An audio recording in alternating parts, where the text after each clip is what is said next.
I stood at the edge of the gravel driveway wearing a coat that still smelled like diesel fuel and hay dust, watching strangers bid on my father's tools.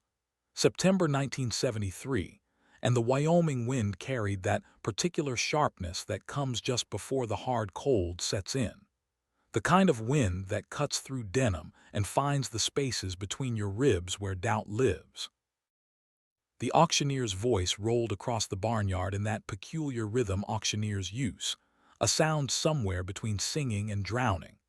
Around me, pickup trucks formed a rough semicircle, their chrome bumpers catching the pale autumn sun. Men in Carhartt jackets and seed corn caps stood in clusters, their breath visible in the cold air, their voices low and careful in the way voices get at funerals and foreclosures. This wasn't a foreclosure, but it felt like death all the same. Marcus Brennan, my father, had died 6 weeks ago. Heart attack took him while he was repairing fence on the north pasture, right there between two posts he'd set himself 40 years back. One moment he was there, wire stretchers in hand, the next he wasn't. The hired hand found him 3 hours later, tools laid out neat beside him like he'd just stepped away for lunch and planned to come right back. I'd gotten the call in San Diego, where I'd been living since I mustered out of the Marines in 1972. The voice on the other end belonged to Sam Kellerman, our neighbor to the east, and he didn't waste words. "Your father's gone, Ethan." Hart gave out. "Funeral's Thursday." Then a pause, heavy and loaded. "Folks are wondering if you're coming home." I came home, but the word home sat wrong in my mouth, tasted like something I'd lost the right to claim. I'd left this ranch 15 years ago at 18, fresh out of high school, with nothing but anger and restlessness and a certainty that anywhere had to be better than here. The Marines took me. Vietnam took 4 years. And when it gave me back, I was someone different, someone who didn't fit in the spaces I used to occupy. I'd seen my father twice in those 15 years. Once in 1970 when I had leave, once in 1972 after I got out.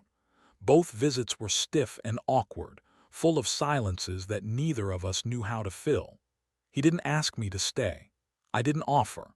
We shook hands like strangers at the end, and I drove away thinking that was how it would always be. Now he was gone, and I was standing in his barnyard, and every eye in the county was on me with that mixture of judgment and pity that's small towns perfect over generations. The prodigal son, they were thinking, left his old man to work this place alone. Now he's back to collect. Let them think it.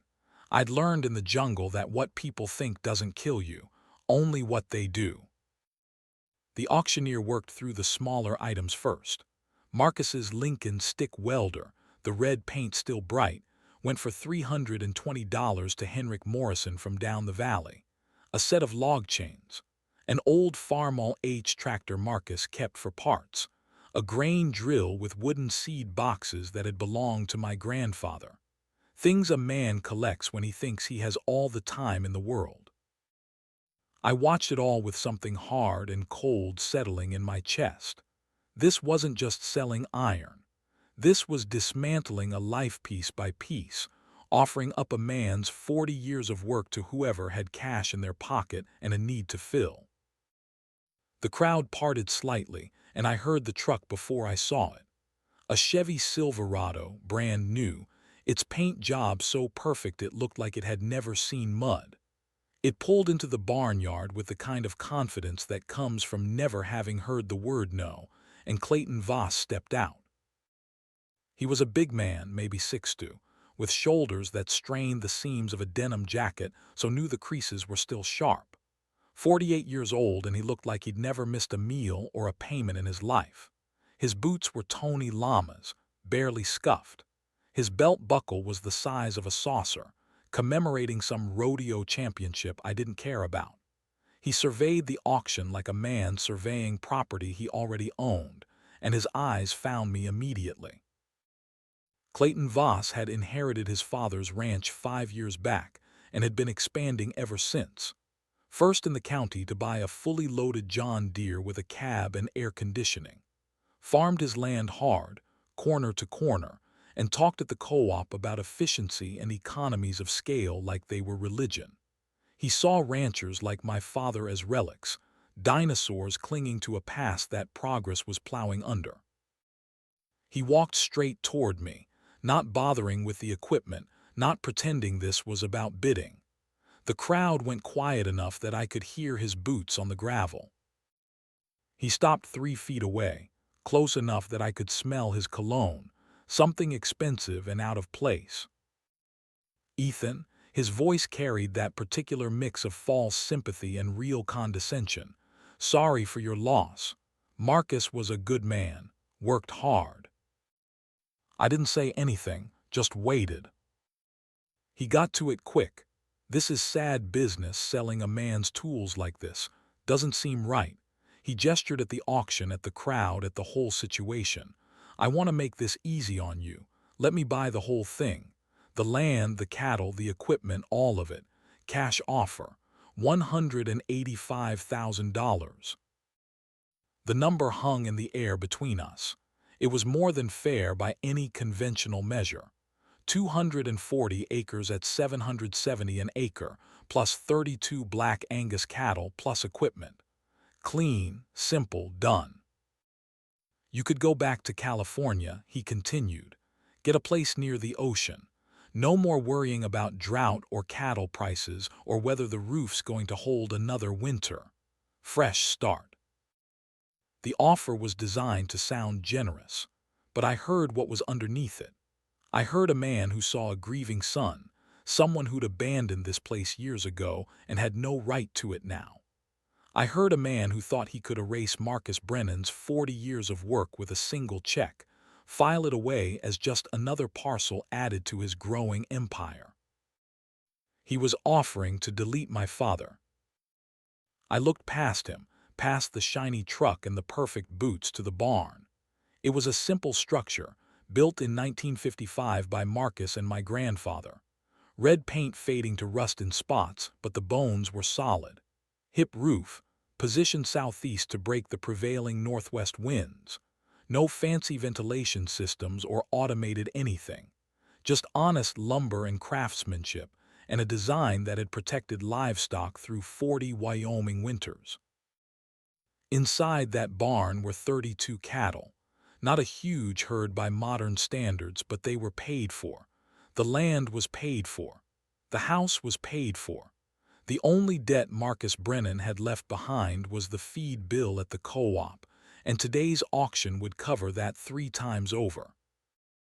My father had lived by a creed that was going out of style fast. If you can't pay cash for it, you don't need it. To men like Clayton, debt was a tool, leverage to grow bigger faster. To my father, it had been a chain, and he'd chosen to stay free. I looked back at Clayton and said the only thing that mattered. The ranch isn't for sale. His face registered surprise, then slid into something that looked like patience but was really irritation. Now, Ethan, be realistic. You left this place 15 years ago. You're not a rancher. You're a Marine who lived in California. This life, it'll break you. You don't know the first thing about running an operation anymore. The words were designed to wound, and they found their mark. He was right about one thing. I had left. I had chosen the Marines over this place, chosen anger and escape over staying and learning. I'd missed 15 years of knowledge that my father could have taught me. 15 years of mornings feeding cattle, evenings fixing fence, seasons learning the rhythms of this land. But he was wrong about everything else. I kept my voice level, the same tone I'd used giving orders to men under fire. I was born here. I'll die here. The ranch isn't for sale. If you want to bid on the equipment, you're welcome to. Otherwise, I have work to do. I turned and walked toward the barn. The screen door of the old foreman's shack slapped shut behind me with a sound as final as a gavel. I didn't look back, but I felt Clayton's stare on my shoulders, felt his disbelief radiating across the space between us. I heard his truck start a few minutes later, heard the gravel spray as he peeled out harder than necessary. Good. Let him be angry.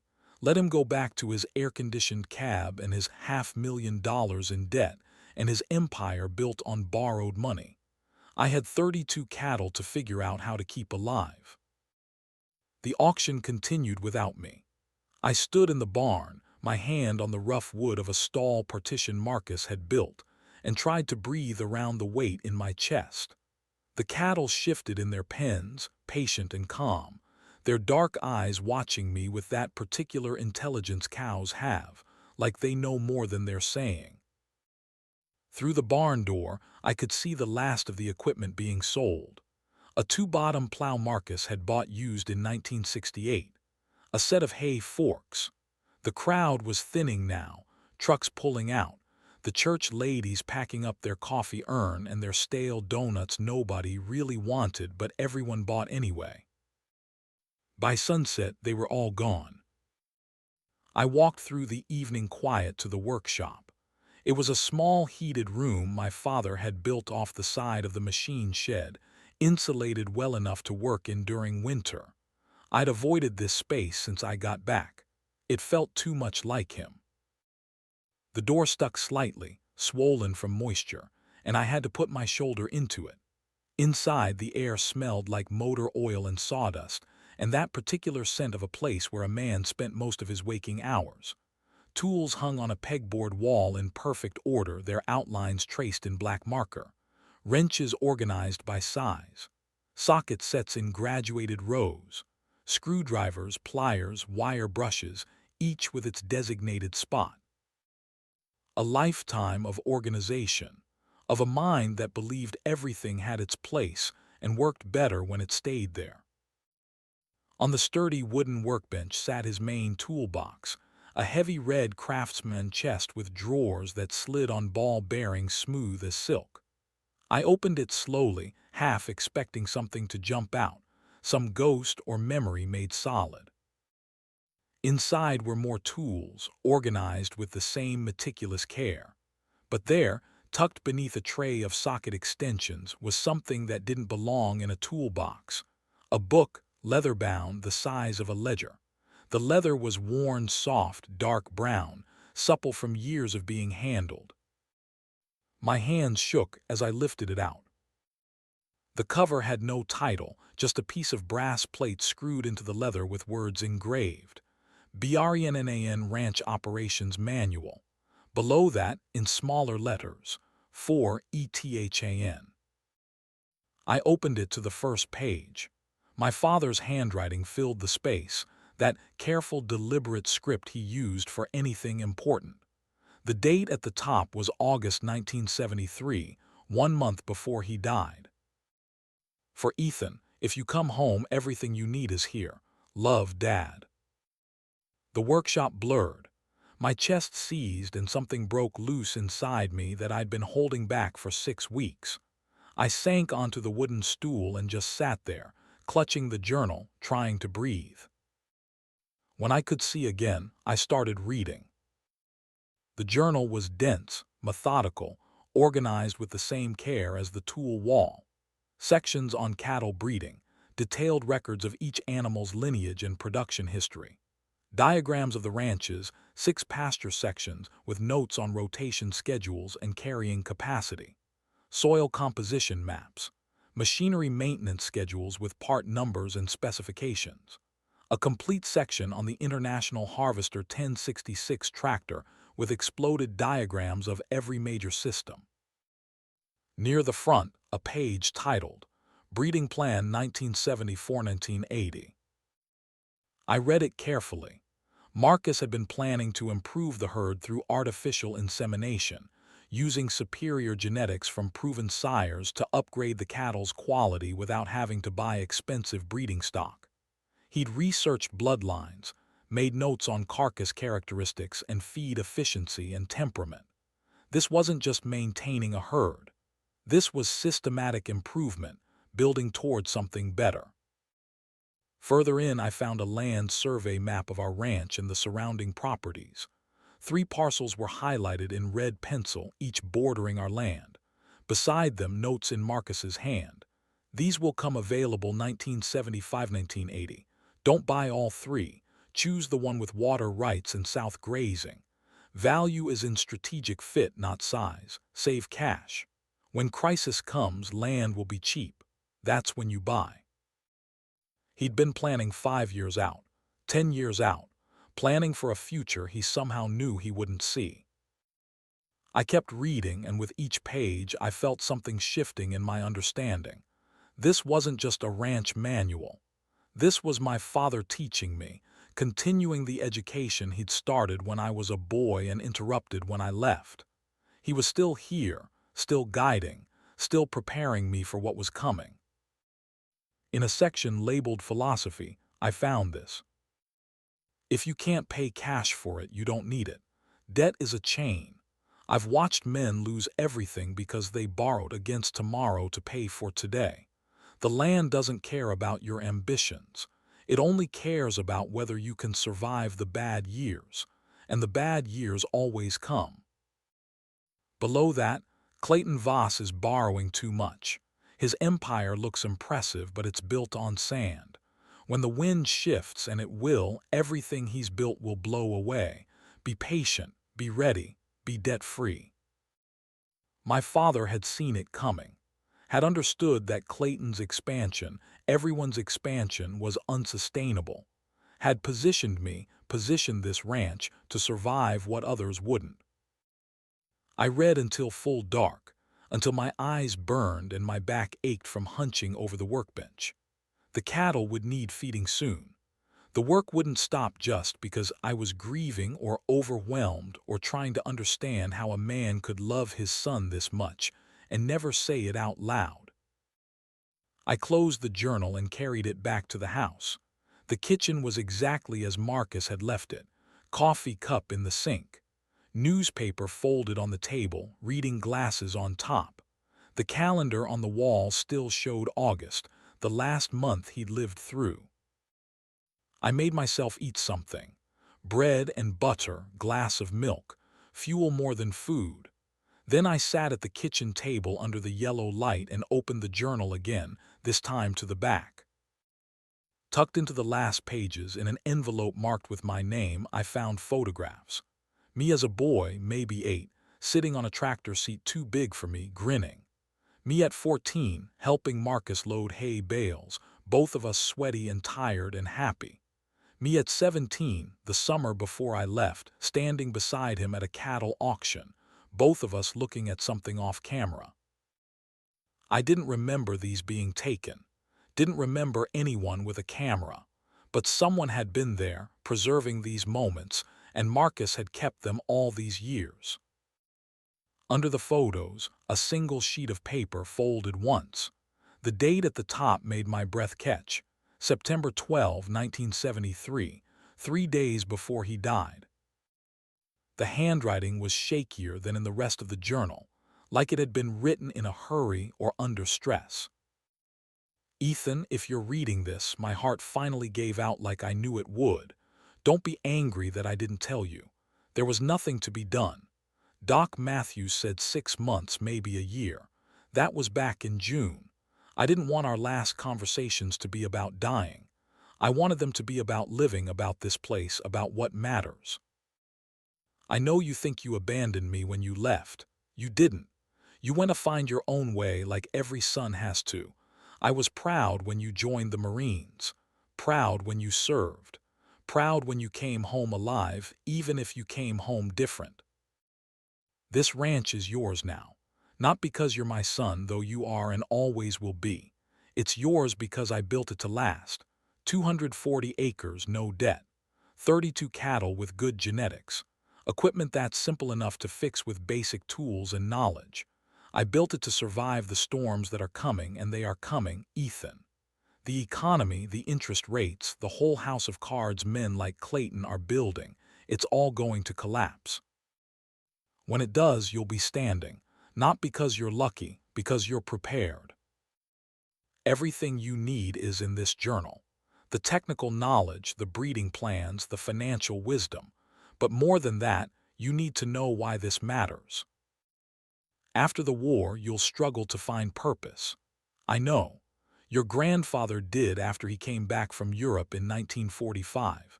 It took him years to find his footing, and he found it here, working this land.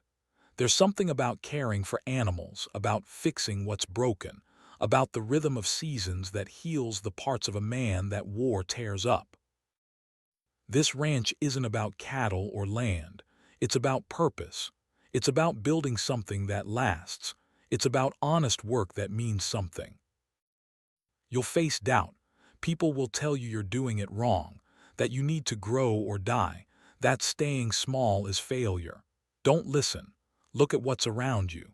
What's built on truth, on patience, on respect for the land, it outlasts everything. I built this place in 40 years, not to impress anyone, but to stand when everything else falls down. All my love, forever proud, Dad. I don't know how long I sat there. The kitchen light hummed above me. Outside, the wind picked up, rattling the window frames. Somewhere in the barn, one of the cattle lowed, a low sound that carried across the dark. I read the letter 3 times. Then I folded it carefully, put it back in the journal, and sat in the silence. My father had known, had planned, had prepared me for this even though I'd been gone, even though I'd left him to work this place alone, even though every reason existed for him to be bitter or angry or hurt. Instead, he'd loved me, quietly in the way men of his generation loved, through actions instead of words, through this journal, through these plans, through building something solid enough that when I came back lost and uncertain, there would be a foundation to stand on. I carried the journal upstairs to what had been my room and still was, apparently. Nothing had changed. Same bed, same dresser, same window looking out over the north pasture where fence posts marched away into darkness. I set the journal on the nightstand and lay down fully clothed, too tired to undress, too wired to sleep. The next morning came early and cold. I woke to darkness and that particular silence that comes when snow is close but hasn't fallen yet. For a moment I didn't remember where I was. Then it all came back. Wyoming, the ranch, Marcus gone, the journal. I got up and went downstairs. Made coffee in the old percolator, the sound and smell exactly as I remembered from childhood. While it brewed, I went out to the barn. The cattle were waiting, patient and calm in their stalls.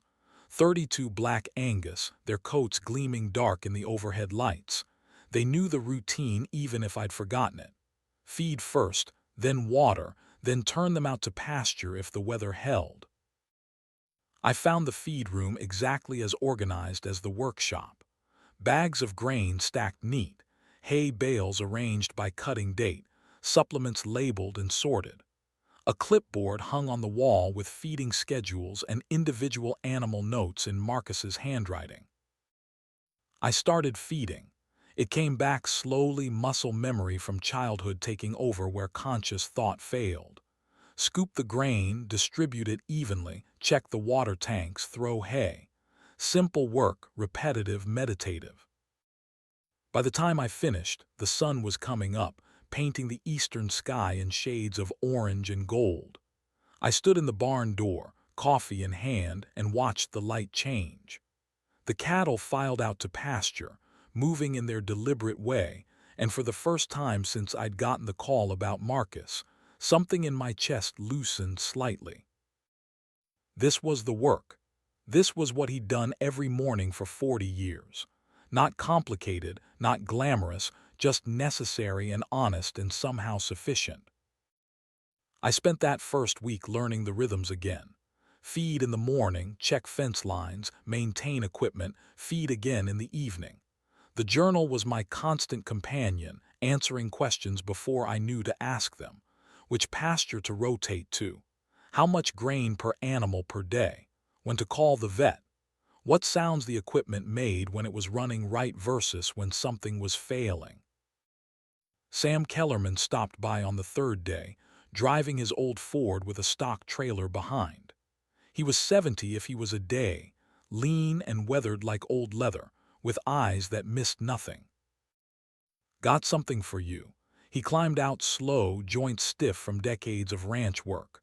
Marcus set this up before he passed, said if you came home, you'd need it. He walked to the trailer and opened it. Inside was a dog, Australian cattle dog, maybe 8 weeks old, all legs and ears and bright, intelligent eyes. The pup saw me and started wiggling so hard it nearly fell over its own feet. "This is Flint." Kellerman's voice was gruff but gentle. "Out of my best female, Sasha. Marcus came by in July, put down a deposit, said you'd need a good working dog.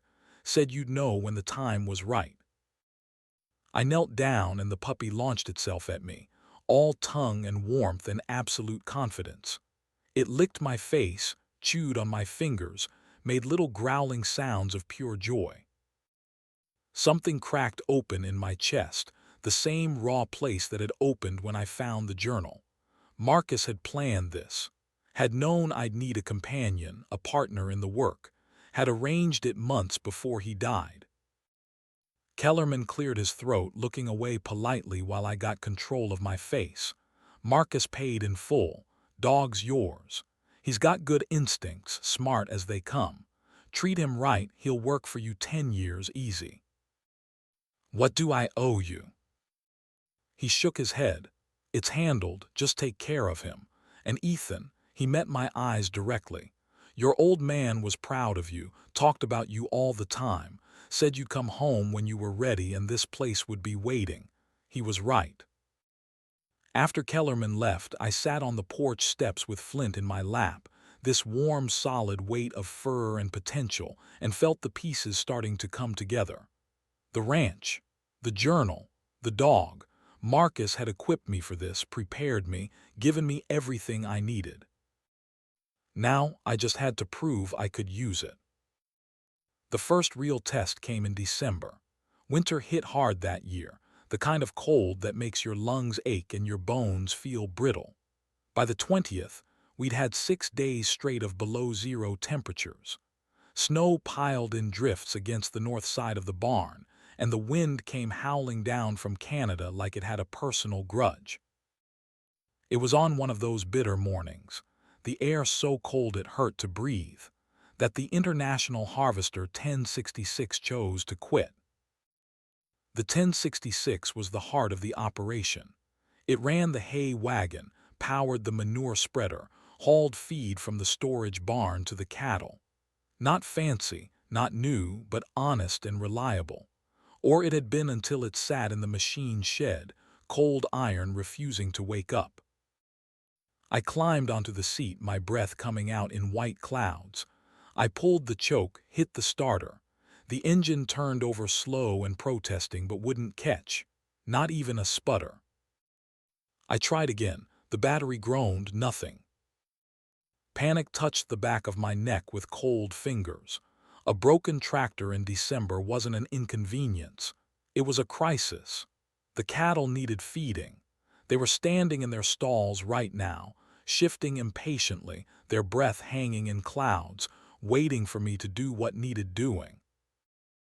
I could call a mechanic from Gillette. That would cost $200 minimum just for the drive out, plus parts, plus labor. My savings account had $800 in it. Not enough for cushion, not enough for mistakes. This was the moment everyone had predicted. The moment where being gone for 15 years would catch up with me. Where not knowing the machines, not having the skills would prove Clayton right. This was where I was supposed to fail. Flint sat on the shed floor beside the tractor, 4 months old now and already showing his working instincts. His tail was level, ears forward, watching me with those knowing eyes. He didn't look worried. He looked patient, like he was waiting for me to figure something out. I thought about Marcus, thought about that journal sitting in the house, thought about his steady voice from childhood. "Just take it one step at a time, Ethan. Think it through." I climbed down from the seat and went back to the house. Flint followed, his nails clicking on the frozen ground. Inside, I grabbed the journal and turned to the section on the 1066. There it was, Complete diagrams of the electrical system, the fuel system, the magneto. Notes in the margins. Most common failure, magneto points. Check breaker gap first. Specification, 0.015 inches. No more, no less. I read it 3 times, studying the drawings, absorbing the information. Then I went to the workshop and gathered tools. Half-inch wrench, screwdriver, set of feeler gauges, small ignition file. The 1066 manual sat on a shelf, its pages soft as cloth from use, stained with Marcus's fingerprints.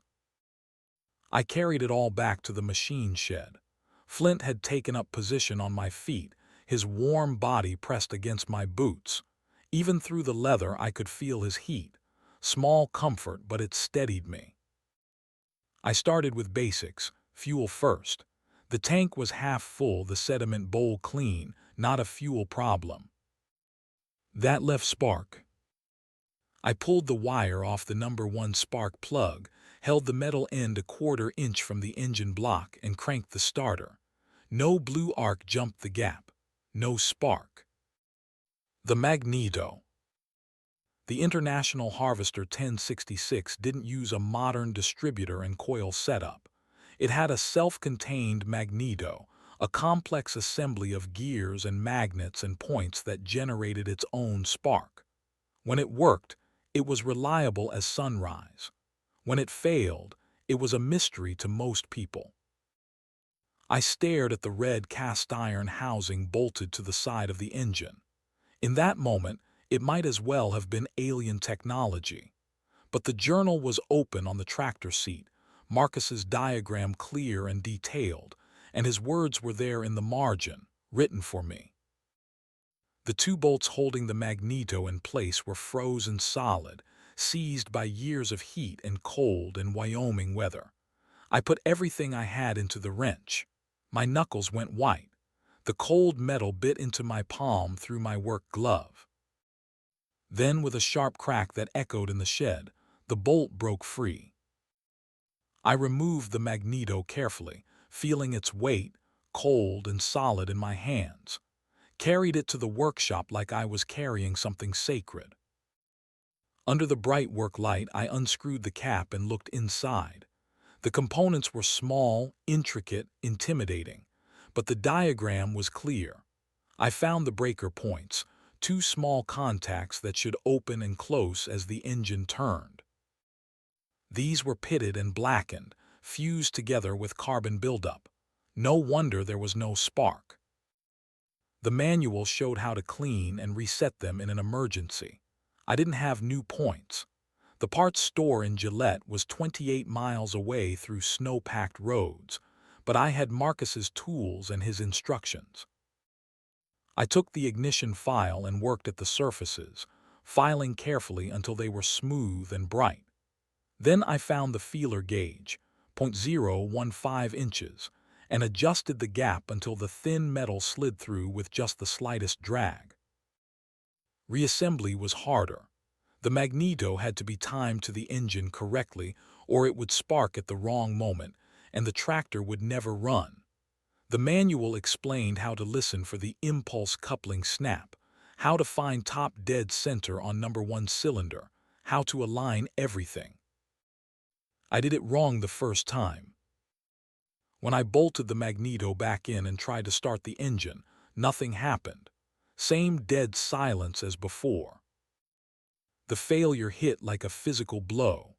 I climbed down from the tractor, walked to the workbench, and slammed my fist into the wood hard enough that my hand went numb. Then I sat on Marcus's stool and just stopped. Stopped trying, stopped fighting, stopped pretending I knew what I was doing. Flint pressed against my legs, his weight solid and real. He didn't try to comfort me with whining or licking. Just stayed, a steady presence in the cold workshop. After a while, the anger burned out. I was empty, wrung out, but somehow clearer. I went back to the manual, read the timing procedure again, slower, found my mistake. I'd been 1 tooth off on the drive gear. Small error, but in machinery, small errors mean the difference between running and silence. It took another hour to get the magneto off, reset it, bolt it back in place. By then my hands were raw, fingers stiff from cold. My back ached from hunching over the engine, but Flint was still there, patient, trusting that I'd figure it out. I climbed onto the iron seat one more time. The sun was coming up, pale winter light filtering through the shed windows. I pulled the choke, took a breath, and hit the starter. The engine turned once, twice, and then with a roar that echoed off the metal walls, it fired. Blue smoke poured from the exhaust as the old 1066 settled into its familiar rumble.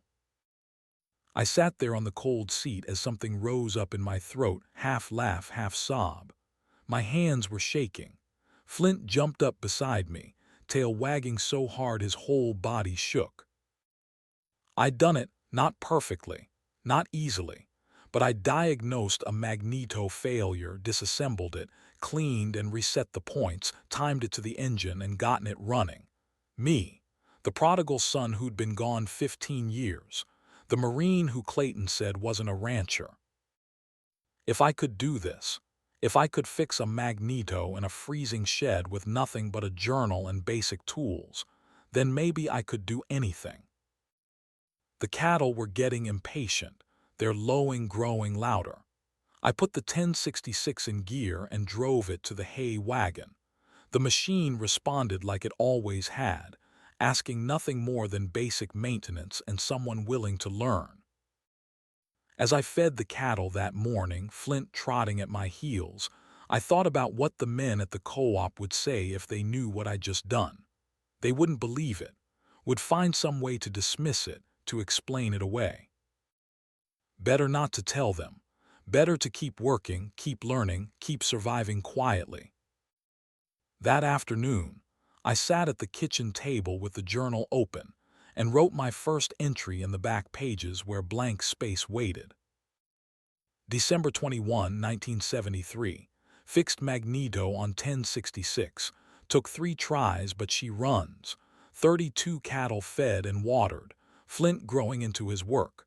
Learning this life one breakdown at a time. Marcus was right. The work teaches you if you let it. I looked out the window at the barn, solid and red against the white landscape. Inside, 32 cattle rested, warm and fed.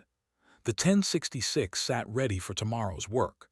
Flint dozed by the wood stove, his breathing deep and even. This was enough. For today, this was everything. Clayton Voss had said I'd fail within 6 months, had said I wasn't a rancher, didn't have what it took, would come crawling back begging to sell. He was wrong about what I had. He was wrong about what I was capable of. But most of all, he was wrong about what Marcus had left me. Not just land and cattle, knowledge, purpose, a foundation built to last. I closed the journal and looked at my hands. They were scarred from the magneto work, stained with grease, rougher than they'd been in San Diego. They looked like a rancher's hands. They looked like my father's hands. Maybe I wasn't the same person who'd left 15 years ago. Maybe that angry, restless boy was gone for good, replaced by someone who'd seen things and done things and come back different. But different didn't mean broken, and gone didn't mean unable to come home. I stood up and walked to the window. The sun was setting, painting the snow in shades of orange and gold. Tomorrow I'd feed the cattle again, check the fence lines, start planning the breeding program Marcus had outlined. One day at a time, one task at a time, building on the foundation he'd left. Clayton thought he'd won when I refused to sell. Thought he'd watch me struggle and fail and eventually give up. He had no idea what was coming. Neither did I really, but I had something he didn't. I had patience. I had a plan. And I had a father's love still teaching me, still guiding me, still preparing me for storms I couldn't yet see on the horizon. Outside, the temperature was dropping toward 0. Inside, the wood stove crackled warm. Flint stirred in his sleep, chasing something in his dreams. I picked up the journal one more time and read Marcus's words again. When the wind shifts, and it will, everything built on sand will blow away. Be patient, be ready, be debt-free. The wind was going to shift. I could feel it coming, the way animals feel earthquakes before they hit. But when it did, I'd be standing. Not because I was lucky, because I was prepared. And that made all the difference. Spring came late to Wyoming in 1974, arriving reluctantly like a guest who knew they weren't entirely welcome. The snow lingered in the shadowed places, in the north-facing hollows and under the pine brakes, refusing to surrender to the pale April sun. But the meadowlarks were back, their songs carrying across the greening pastures, and the cattle were restless with the change of season, ready to be out on grass instead of hay. I stood in the barn with Marcus's journal open on a hay bale, studying the breeding section for maybe the 20th time. The pages were detailed, methodical, organized with the same precision he'd given to everything else. Bloodline charts, genetic profiles, expected progeny differences, a complete artificial insemination program mapped out for 5 years. The theory was simple enough. Take the 32 foundation cows I had, all black Angus with solid genetics, and breed them to superior bulls whose semen could be purchased frozen and shipped in liquid nitrogen tanks. No need to buy expensive breeding stock, no need to feed and maintain a live bull year-round. Just strategic genetic improvement, one generation at a time. Simple in theory. In practice, I had no idea what I was doing. The phone number was there in the journal, written in Marcus's careful hand. Dr. Raymond Porter, large animal veterinarian out of Gillette, specialized in reproductive services. Marcus had noted, Porter knows his business. Honest man. Listen to him. I called on a Tuesday morning, standing in the kitchen with the old rotary phone heavy in my hand. The voice that answered was rough from years of talking over livestock noise and Wyoming wind. Porter speaking. Dr. Porter, this is Ethan Brennan, Marcus Brennan's son. My father had your number in his ranch journal. I'm looking to start an AI program and I need help. There was a pause, then the voice softened slightly. I heard about Marcus. Good man, best cattleman I knew, you the Marine. Yes, sir. Another pause. You serious about this? AI ain't complicated, but it requires attention to detail. Timing matters. You miss the window, you've wasted money and a breeding cycle.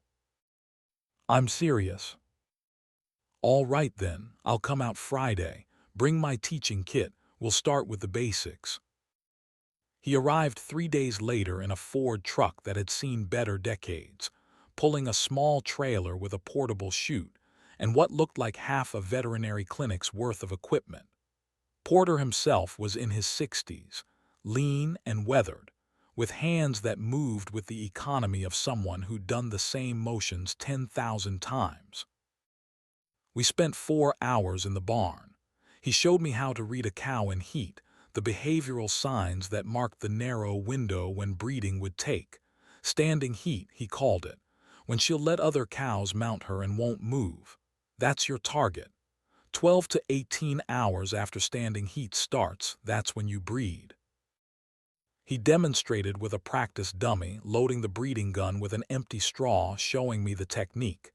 Angle matters. Depth matters. Too shallow and you're wasting semen. Too deep and you risk injury. Smooth, confident motion. The cow needs to trust you. We practiced until my hands knew the movements. Then he showed me the liquid nitrogen tank, how to handle the frozen semen straws, the thawing process, the timing. Everything had to be precise. Thaw too fast and you damage the sperm cells. Too slow and they die before you use them. This isn't rocket science, Porter said, packing up his equipment as the sun started dropping toward the western hills. But it requires discipline. Keep good records. Track every cow's cycle. Write down what you see, what you do, what the results are. Learn from failures. Most people quit after the first few misses. Don't be most people. What do I owe you? He waved a hand. Marcus helped me out years back when I was starting my practice. Never sent a bill, never asked for payment. Consider this settling the account. But Ethan, he looked at me directly, those blue eyes sharp under the brim of his cap. Your father was building something here. Don't waste it trying to get big fast. Build on quality. That's what matters in the long run. After he left, I stood in the barn with Flynn at my feet and looked at the 32 cows. They looked back, patient and calm, chewing cud. Each one represented potential. Each one was a decision point, a chance to improve or maintain or slide backward. I opened the American Breeders' Service catalog that had arrived in the mail the week before. It was thick as a phone book, filled with bull profiles and production data and genetic statistics. The language was dense, technical, intimidating. EPDs and marbling scores and carcass weights and ribeye measurements. But Marcus's journal had notes in the margins, bulls he'd researched. Rito 9J7 bloodline for carcass quality, Northern improvement for growth rate, Precision 1680 for calving ease. He'd done the homework, narrowed the field, made the research manageable. I started making selections, matching bulls to cows based on what each animal needed. Cows with good growth but mediocre marbling got bred to high marbling bulls. Cows with excellent temperament but slower growth got paired with growth-focused genetics. Strategic decisions, one at a time, building toward a better herd. The first cow came into heat in late April. Number 23, a 6-year-old with a calm disposition and consistently good calves. I'd been watching her for 3 days, noting the behavioral changes. Restlessness, mounting other cows, the clear mucus discharge that marked the approach of standing heat. When she showed standing heat on Thursday morning, I marked the time, waited the prescribed 18 hours, called in the semen order to the co-op, drove the 28 miles to Gillette to pick up the tank, brought it back with the precious frozen straw suspended in liquid nitrogen vapor. My hands shook as I prepared everything. Flint watched from the barn corner, his intelligent eyes tracking my every move. The cow stood in the chute, patient and trusting. I thawed the straw according to protocol, loaded the breeding gun, took a breath, and followed every step Porter had taught me. Smooth motion, confident handling, trust. The whole process took maybe 3 minutes. When it was done, I released the cow back to pasture and stood there in the quiet barn, wondering if it had worked, if I'd done it right, if anything would come of it. 3 weeks later, she didn't cycle again. That meant she was bred, settled, carrying a calf that would arrive the following January. I'd done it first try. I wrote it in the journal that night, my entry mirroring the style Marcus had used. April 24, 1974. Cow 23 bred AI to Rito 9J7 son. Standing heat 6:20 a.m., bred 12:40 a.m. next day. Settled first service. Due January 18, 1975.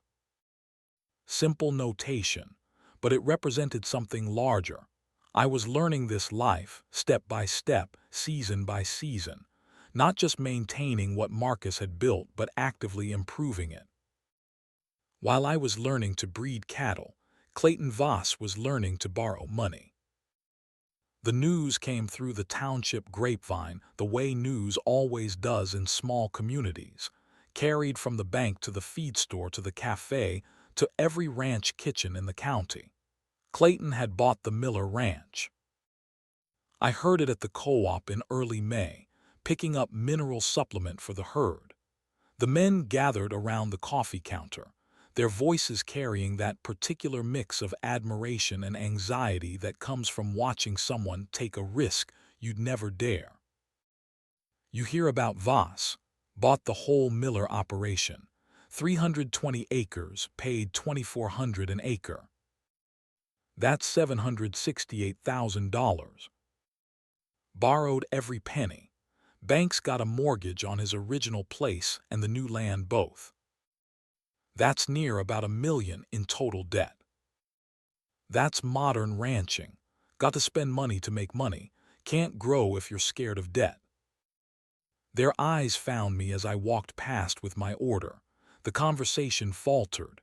They saw what I represented, the opposite of Clayton's ambition.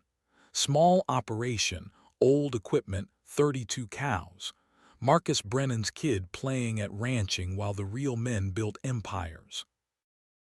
I paid for my mineral and left. Let them think what they wanted. Numbers don't lie, and I'd done the math. $768,000 at 11% interest was $84,480 a year just in interest. Before feed costs, before vet bills, before equipment repairs, before anything that actually produced income. Clayton had to generate $84,000 in profit just to break even on the loan, every year, for decades. My costs were zero interest. Every dollar the cattle earned was mine to keep, to save, to invest in improvements that mattered. But I didn't say any of this at the co-op, didn't argue or explain, just loaded my mineral and drove home, Flint riding shotgun with his head out the window, tongue lolling in the spring air. The breeding program continued through May and June. I learned to read the cattle better, to catch the subtle signs earlier, to time everything with increasing precision. Some breedings took, some didn't. Porter had warned me to expect a 60 to 70% conception rate for a beginner. I was hitting 65%, which felt like victory. Each successful breeding was noted in the journal. Each failure was analyzed. Too early, too late, technique issue. I was building a database of knowledge, learning the same way Marcus had, through careful observation and honest record-keeping. By midsummer, I had 18 cows confirmed pregnant from AI breeding. 14 had failed and would be reared in their next cycle. The 4 oldest cows with declining production were marked for sale. Constant improvement, one decision at a time. Clayton's purchases continued. In July, a brand new John Deere 4430 arrived at his ranch on a flatbed truck, gleaming green and yellow, with an air-conditioned cab and enough horsepower to pull a house off its foundation. The price tag was $42,000. I watched from my north pasture as the truck delivered it. The tractor looked like something from the future, all clean lines and modern technology. My International 1066, parked beside the barn, looked like a museum piece in comparison. Old, weathered, simple. But my 1066 was paid for, and I could fix it with basic tools and the knowledge in Marcus's journal. Clayton's shiny new tractor came with a payment book and a dependency on dealer service and a monthly bill that would make most men's hands shake. In August, more equipment arrived at his place. A new round baler, $16,500. A livestock trailer with living quarters, $18,000. A grain wagon. A set of portable cattle panels. Each purchase announced with the kind of pride that comes from confusing appearance with achievement. The men at the feed store talked about it constantly, their voices mixing envy with worry. Clayton Voss was doing it right, they said. Growing, modernizing, positioning himself for the future. Not like that Brennan kid, stuck in the past with his dead father's operation. I stopped going to the feed store for coffee, ordered what I needed and left. The opinions of men who measured success by debt load didn't interest me. Instead, I spent August working on the barn. There was a section of roof that needed new shingles, fence posts that needed replacing, a water line that had frozen and cracked the previous winter. Maintenance that Marcus would have done, work that needed doing whether anyone noticed or not. Flint was 6 months old now, growing into his frame, showing the intelligence and drive that made cattle dogs invaluable. He'd started helping with the herd movement, learning to read my hand signals, to anticipate what needed doing. Working with him was like having a conversation without words, each of us understanding our part. One afternoon in late August, I was up in the barn loft moving hay bales to access the ones at the back. The loft was dusty and hot, cobwebs in the corners, old equipment stored in the shadows. Flint was with me, nose to the ground, investigating every corner with the thoroughness of his breed.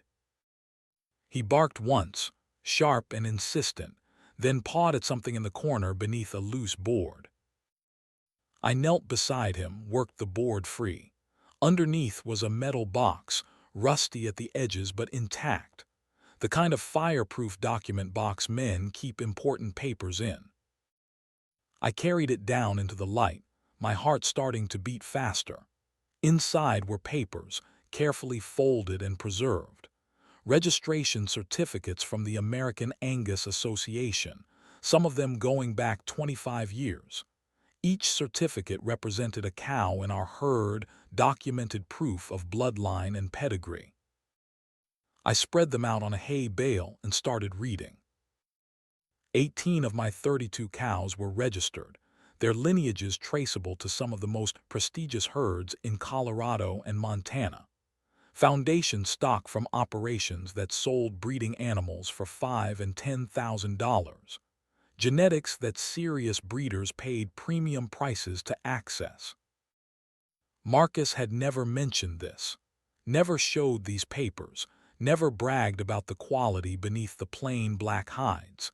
He'd quietly built a foundation herd that most ranchers would kill for, then left it for me to discover. I sat there in the barn with the papers in my hands and understood something I'd only suspected before. This wasn't random. Marcus hadn't just maintained a small cattle operation. He'd been strategically building towards something, improving genetics generation by generation, positioning the herd for exactly the kind of AI program he'd outlined in the journal. He'd seen 20 years ahead, 30 years ahead, built the foundation slowly, patiently, waiting for the right moment to take the next step. And that moment was now, with me. I carefully returned the papers to the metal box, labeled it clearly, and stored it in the office area of the barn where important documents belonged. Then I sat at the old desk and opened the journal to write the day's entry. But there, tucked into the back pages, was an envelope I hadn't noticed before. It was sealed with wax, old-fashioned, deliberate. Across the front, in Marcus's handwriting, "Open only if you decide to stay." I stared at it for a long moment. The decision to stay had been made back in December when I fixed that magneto, when I chose this life over the easy money Clayton had offered. But I hadn't opened this envelope because part of me hadn't been ready to see what it contained. Now I was. I broke the wax seal carefully, slid out the contents. Inside was a land survey map, professionally done, showing our ranch and the surrounding properties in detail. 3 parcels were highlighted in red pencil, each one bordering our land at different points. The first was 80 acres to the east, currently owned by the Johansson family. Marcus had written beside it, "Henrik Johansson, 68 years old, no children. Land will sell 1976 to 1977 when he retires. Good grass but no water." The second was 120 acres to the south, owned by a corporation that leased it to a local rancher. Marcus's note, "Corporate land, poor management. Will come available 1978 to 1979 when lease expires and corporation liquidates. Flat ground, good for hay but marginal water." The third was 80 acres to the west, tucked up against Bureau of Land Management country. The note beside it was longer, "Wagner parcel. Martin Wagner, 71, widower. This is the one. South-facing slopes, year-round creek, natural shelter. Wagner will pass 1978 to 1980. His son lives in Denver, will want to liquidate fast. This is strategic fit. Save for this. Below the map, a full page of Marcus's careful handwriting. Ethan, if you're reading this, you've decided to stay. I'm proud of you for that. More proud than I probably said while I was alive. Listen carefully. Men like Clayton Voss see land as empire. More is always better. They borrow against inflated values to buy anything available, thinking size equals success. They're wrong. Strategic fit matters. Quality matters. One good piece of land in the right place is worth 10 mediocre pieces scattered around. The Wagner parcel I've marked is perfect for our operation. The creek means water security. The south slopes mean early grazing and late season feed. The BLM border means no neighbors to worry about, no development pressure. Don't buy it now. Wait. Economic crisis is coming. I can feel it building like a storm on the horizon. When it hits, land values will collapse. Men who borrowed heavy will go under. That's when land will be cheap. Save your money. Stay debt-free. When Wagner's son puts that parcel up for sale, and he will, you'll have cash while everyone else is drowning in payments. Buy it then. Fair price. No debt if possible, minimal debt if necessary. But only that parcel. Not all three, not because you can, because it's the right fit. This is how you build something that lasts. Not through empire and flash, but through patience and strategy, and understanding that less is often more. Trust the plan, trust yourself. Marcus. I read it 3 times, feeling the weight of his foresight, his planning, his absolute confidence that I would be sitting here in this barn reading these words. He'd mapped out 5 years, 10 years, predicted not just what would happen, but when and why. And he was trusting me to execute it. I folded the map carefully, returned it to the envelope, and placed it in the metal box with the registration papers.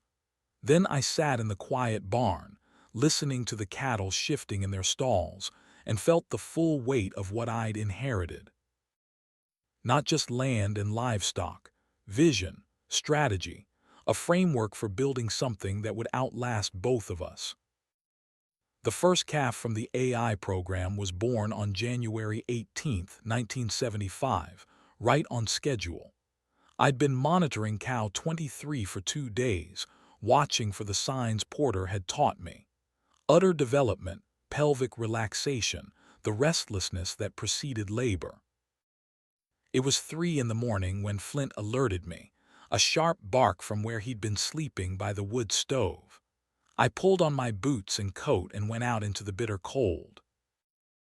The cow was in early labor, pacing in her stall, uncomfortable but not distressed. I gave her space, watched from the shadows. Cattle had been giving birth without human help for thousands of years. Intervention was only needed when something went wrong. The calf came smoothly, a slick black shape sliding into the straw. The cow turned immediately, started licking, that ancient ritual of cleaning and bonding. Within 10 minutes the calf was trying to stand, all legs and determination and pure life force. It was a bull calf, strong and healthy, with a conformation that suggested he'd inherited the best from both parents. Good bone structure, broad chest, the kind of build that meant quality beef and market value. I stood there in the cold barn, watching new life find its feet, and felt something settle in my chest. This was what it was all about. Not the buying and selling, not the equipment and expansion, but this. The continuation of good genetics, the improvement of the herd, the honest work of raising quality livestock. I named him Maverick, first calf of the new program, first proof that I could do this. By the time spring fully arrived in 1975, I had 8 more calves on the ground from the AI program. 7 heifers and 2 bulls, all healthy, all showing the improved genetics Marcus had planned for. The 4 oldest cows had been sold, bringing in enough money to cover operating expenses for half the year. The herd count was steady at 32 cows, but the quality had taken a noticeable jump. I kept meticulous records, updating the journal every evening after feeding. Calf weights, birth dates, sire information, dam performance, building a database that would guide decisions for years to come. Clayton's operation had grown to 180 cow-calf pairs spread across his original 320 acres, plus the new Miller Ranch ground. His equipment fleet included the 4430 tractor, the round baler, 2 livestock trailers, and a self-propelled swather he'd bought in March for $22,000. The men at the co-op talked about him with a mixture of awe and unease. In 5 years, Voss will have 1,000 acres. The Brennan kid is still playing with 32 cows like it's 1955. I heard it all, ignored it all, let them measure success by size while I measured it by quality and freedom from debt. My savings account had grown to $14,700, not impressive by empire-building standards, but more than most operations had in reserve. Money that was mine, not the bank's. Money that would be there when opportunity arrived. The breeding season for 1975 started in May, and this time I knew what I was doing.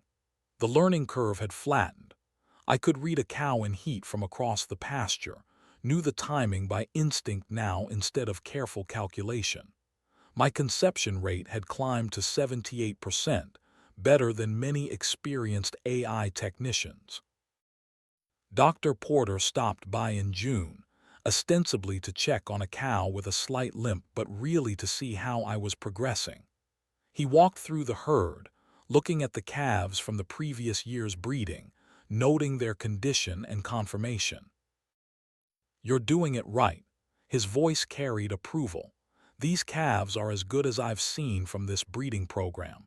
You've got an eye for matching genetics to needs." Learned from my father. He nodded slowly. Marcus would be proud.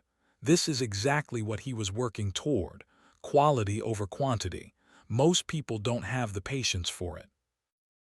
After he left, I stood in the barn with Maverick, now 5 months old and showing the growthy genetics his sire was known for.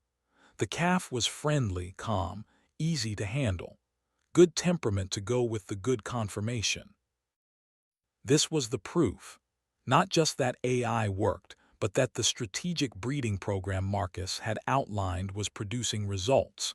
1 generation at a time, the herd was improving in measurable ways. Summer passed in the rhythm of ranch work. Haying, fence repair, pasture rotation, mineral supplementation.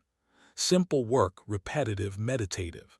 Flint was a full partner now, moving cattle with minimal direction, reading the herd dynamics, anticipating problems before they developed. We'd fallen into a routine that felt both ancient and exactly right. Up before dawn, feed the cattle, check water systems, work on whatever needed fixing. Lunch was usually something simple, eaten standing in the kitchen. Afternoons were for maintenance or improvement projects. Evenings were for paperwork, planning, updating the journal. I was alone most of the time, but I didn't feel lonely. The work itself was companion enough. The cattle, the dog, the land, the slow process of improvement. There was satisfaction in it that I hadn't found anywhere else, not in the Marines, not in San Diego, not in any of the places I'd been. This was where I belonged, not because I'd been born here, though I had, because I'd chosen it consciously, deliberately, understanding what it cost and what it offered. Early one morning in July, I drove to the feed mill to pick up mineral supplement. The building sat on the edge of town, a weathered structure that smelled like molasses and grain dust. Inside, 3 men stood by the loading dock, coffee cups in hand, their conversation carrying across the empty space. Sam Kellerman was there, along with two others I recognized but didn't know well. Their talk stopped when I walked in, that particular silence that meant they'd been discussing me. Ethan, Kellerman nodded, his eyes steady. How's that pup working out? Best dog I've ever had, learning fast. One of the other men, a heavy-set rancher named Doherty, spoke up. Heard you're doing artificial insemination on your cows. That true? It's true. He shook his head slowly. Seems like a lot of trouble for not much gain. Natural breeding's worked fine for 100 years. I could have argued, could have explained the genetic improvements, the ability to use superior bulls without the expense of owning them, the precision of breeding decisions. But these men weren't asking because they wanted to learn. They were testing, probing, looking for confirmation that I was wasting my time on fancy ideas while real ranchers did real work. So I just said, working fine for me so far. The third man, whose name I didn't catch, laughed. That's what every young buck says before reality hits. Your old man knew better, kept things simple, kept things small. You're trying to be something this place won't support.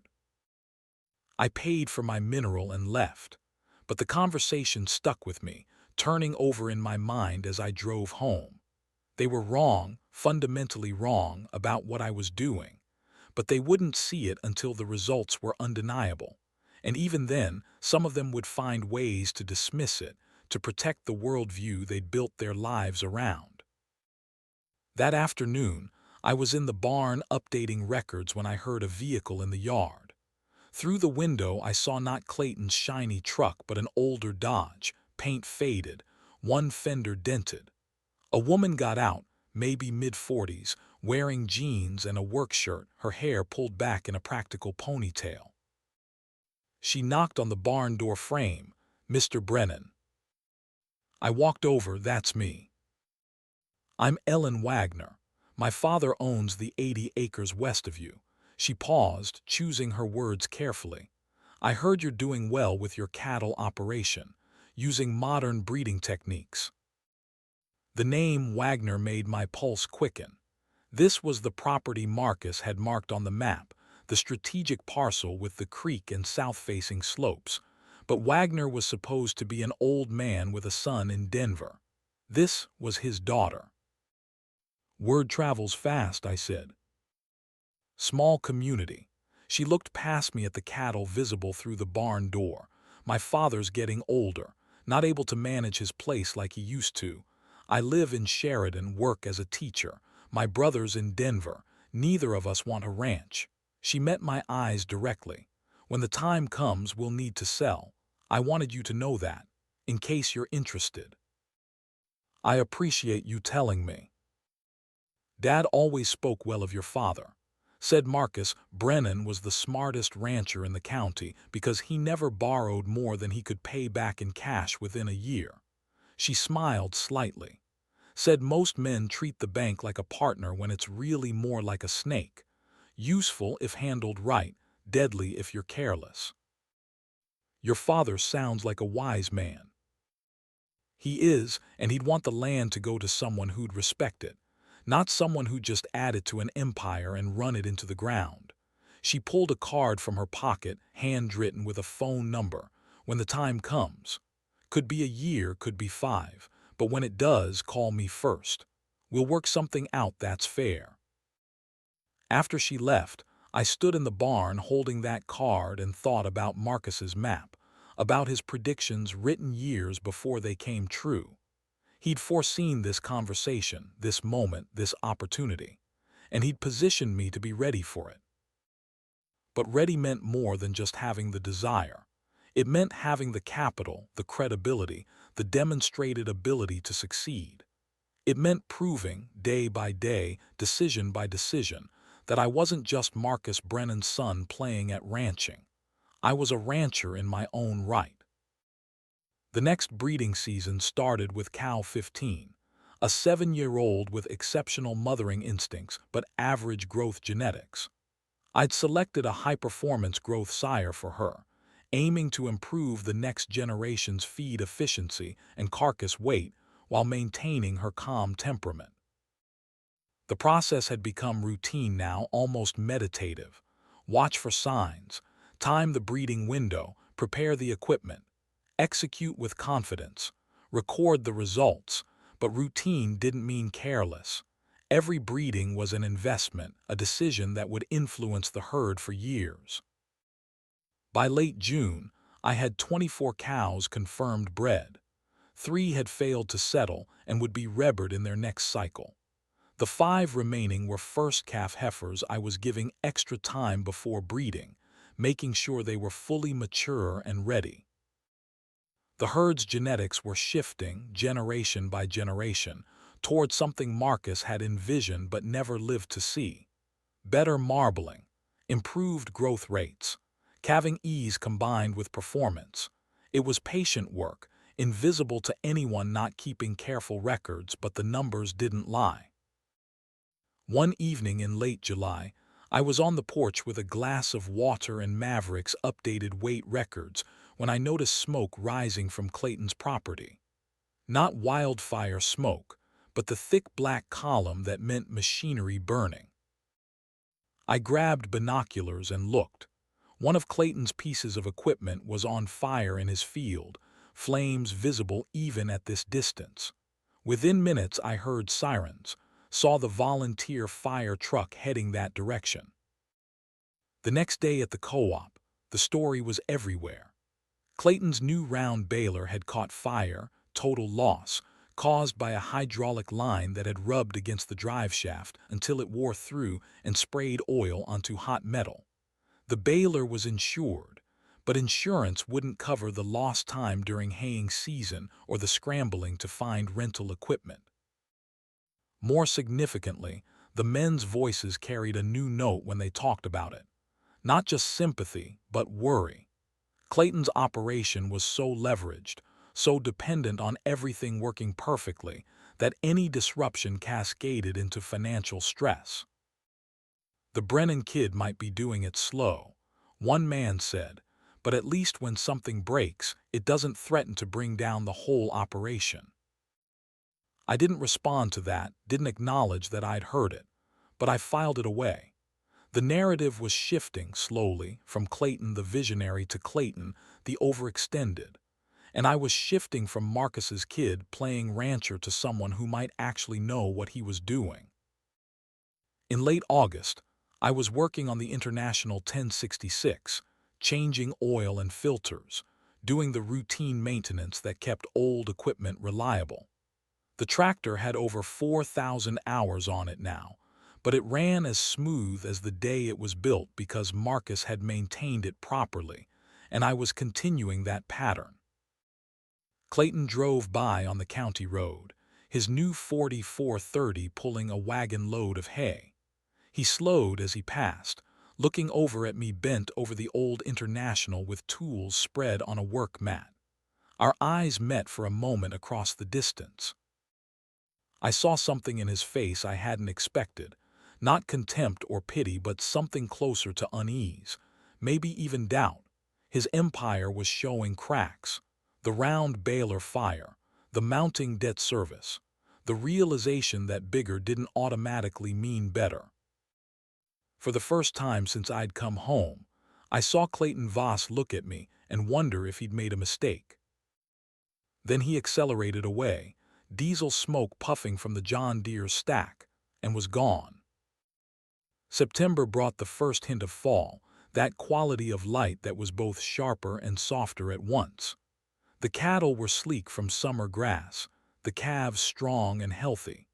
I spent a week weighing and evaluating each animal, updating my records, making decisions about which heifers to keep and which to sell.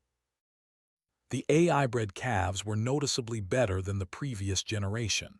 Not dramatically so, not in a way that would show up in a photograph, but in the numbers: average daily gain, frame score, muscle thickness. The data showed steady improvement. I selected 3 heifers to keep as replacements, all from AI breedings, all showing the characteristics I was selecting for. They'd be bred next year, adding another layer of improved genetics to the herd. Compound interest, but with cattle instead of money. The 3 calves I was keeping had names now. Maverick, the first AI calf. Sierra, a heifer with exceptional conformation. And Kodiak, a bull calf with the kind of muscling that suggested he'd be worth keeping as a backup breeding bull if he continued to develop well. These weren't just livestock. They were the physical manifestation of a plan, evidence that patient strategy could produce results that flashy spending never would. Dr. Porter stopped by in early October to pregnancy check the cows. He worked methodically through the herd, his experienced hands determining which cows had settled and which would need to be rebered. 26 bred, 2 open. That's an 81% conception rate, Ethan. His voice carried genuine approval. That's professional level work. Learned from a good teacher. He packed up his equipment, then paused. I've been doing this 32 years, worked with hundreds of operations. Most of them chase size, borrow money, buy more land, run more cattle, convince themselves that volume makes up for inefficiency. He looked at the barn, at the cattle, at the whole modest operation. Your father understood something most men don't. That sustainability beats growth every time. That quality compounds faster than quantity. He shook my hand. Keep doing what you're doing. In 5 years, 10 years, you'll still be here. A lot of these big operations won't be. After he left, I stood in the barn with Flynn at my feet and felt something settle deeper in my chest. Validation, maybe. Or just confirmation that the path I was walking, the one Marcus had mapped out, was the right one even when it felt lonely. The savings account had grown to $16,400 by October, not from one big sale or lucky break, but from small, consistent profits that added up over time. Money that was mine, free and clear, earning interest while I waited for the opportunity Marcus had predicted. The Wagner parcel, the crisis that would drop land values, the moment when cash would be king and debt would be disaster. It was coming. I could feel it building, see it in the economic reports on the radio, hear it in the worried voices at the co-op. Interest rates creeping up, feed costs rising, cattle prices staying flat. The squeeze was tightening, and operations built on leverage were starting to feel the pressure. But I had time. I had patience.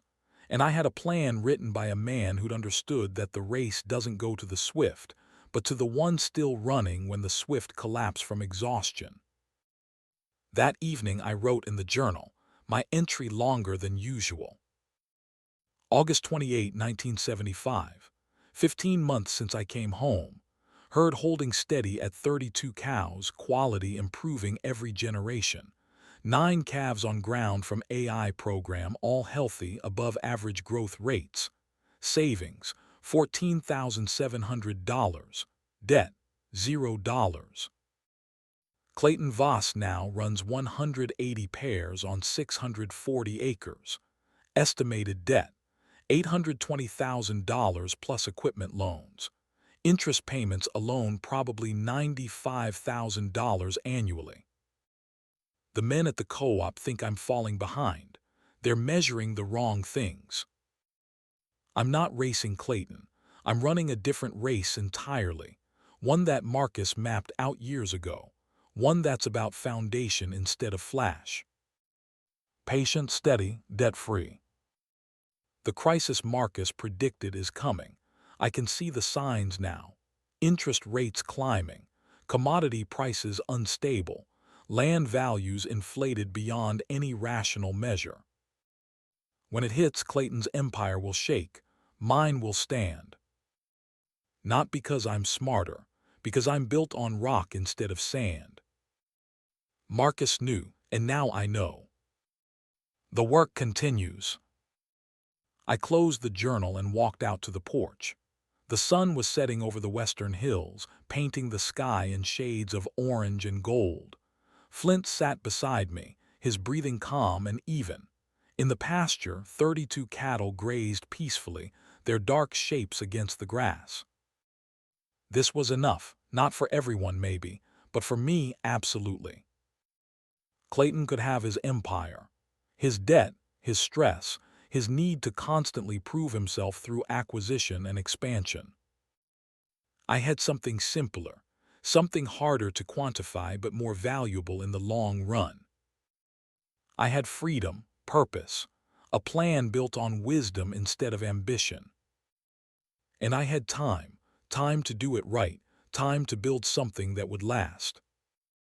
The phone rang inside. I let it ring. Whoever it was could wait.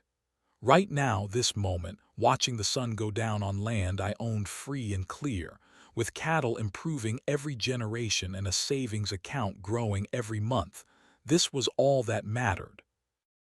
In the distance, I could see lights coming on at Clayton's ranch. His big operation, his modern equipment, his empire built on borrowed money and borrowed time.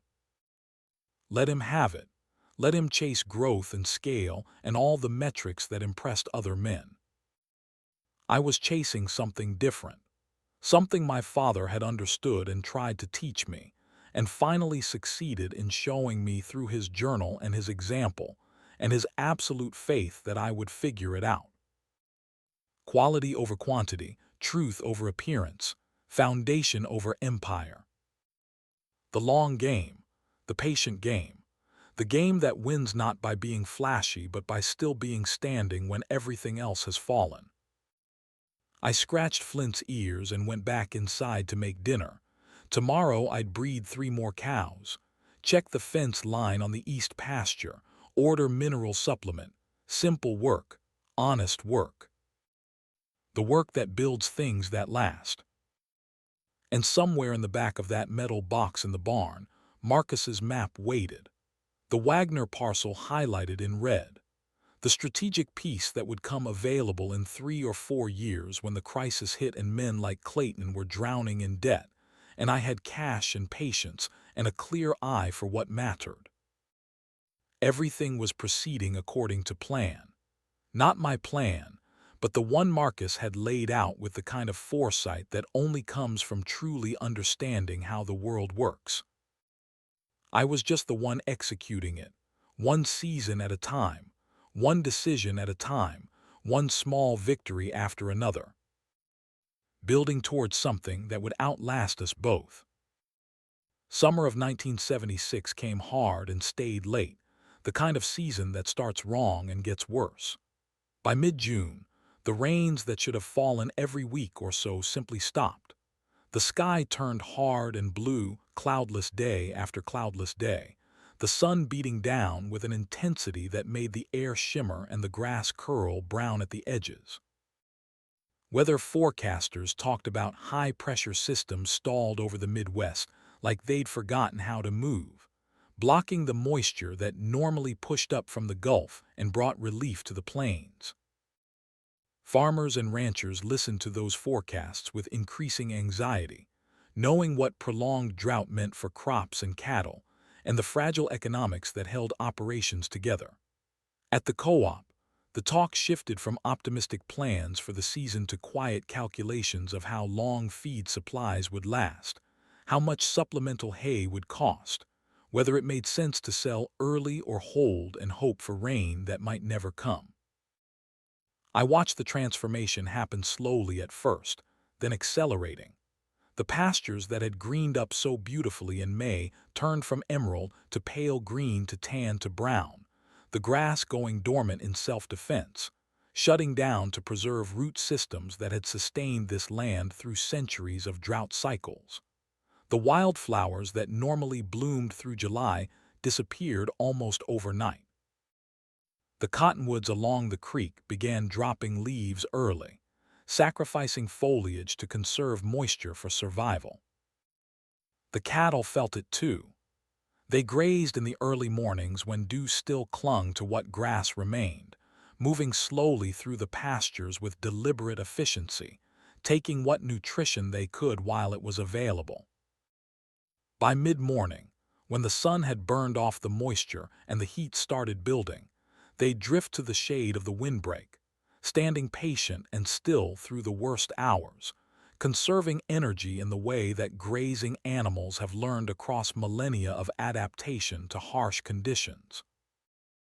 I spent my mornings walking the pastures, Flint at my side, checking water levels in the creek, noting which sections of grass were holding up and which were failing, making decisions about rotation and supplementation, and when to reduce the herd before the land couldn't support what I was asking of it. Marcus's journal had a section on drought management, written with the same methodical detail he brought to everything. The advice was practical, proven through his own experience managing this land through multiple dry cycles. Rotate pastures more frequently to prevent overgrazing. Don't be greedy. Don't push the land to produce more than it can sustainably give.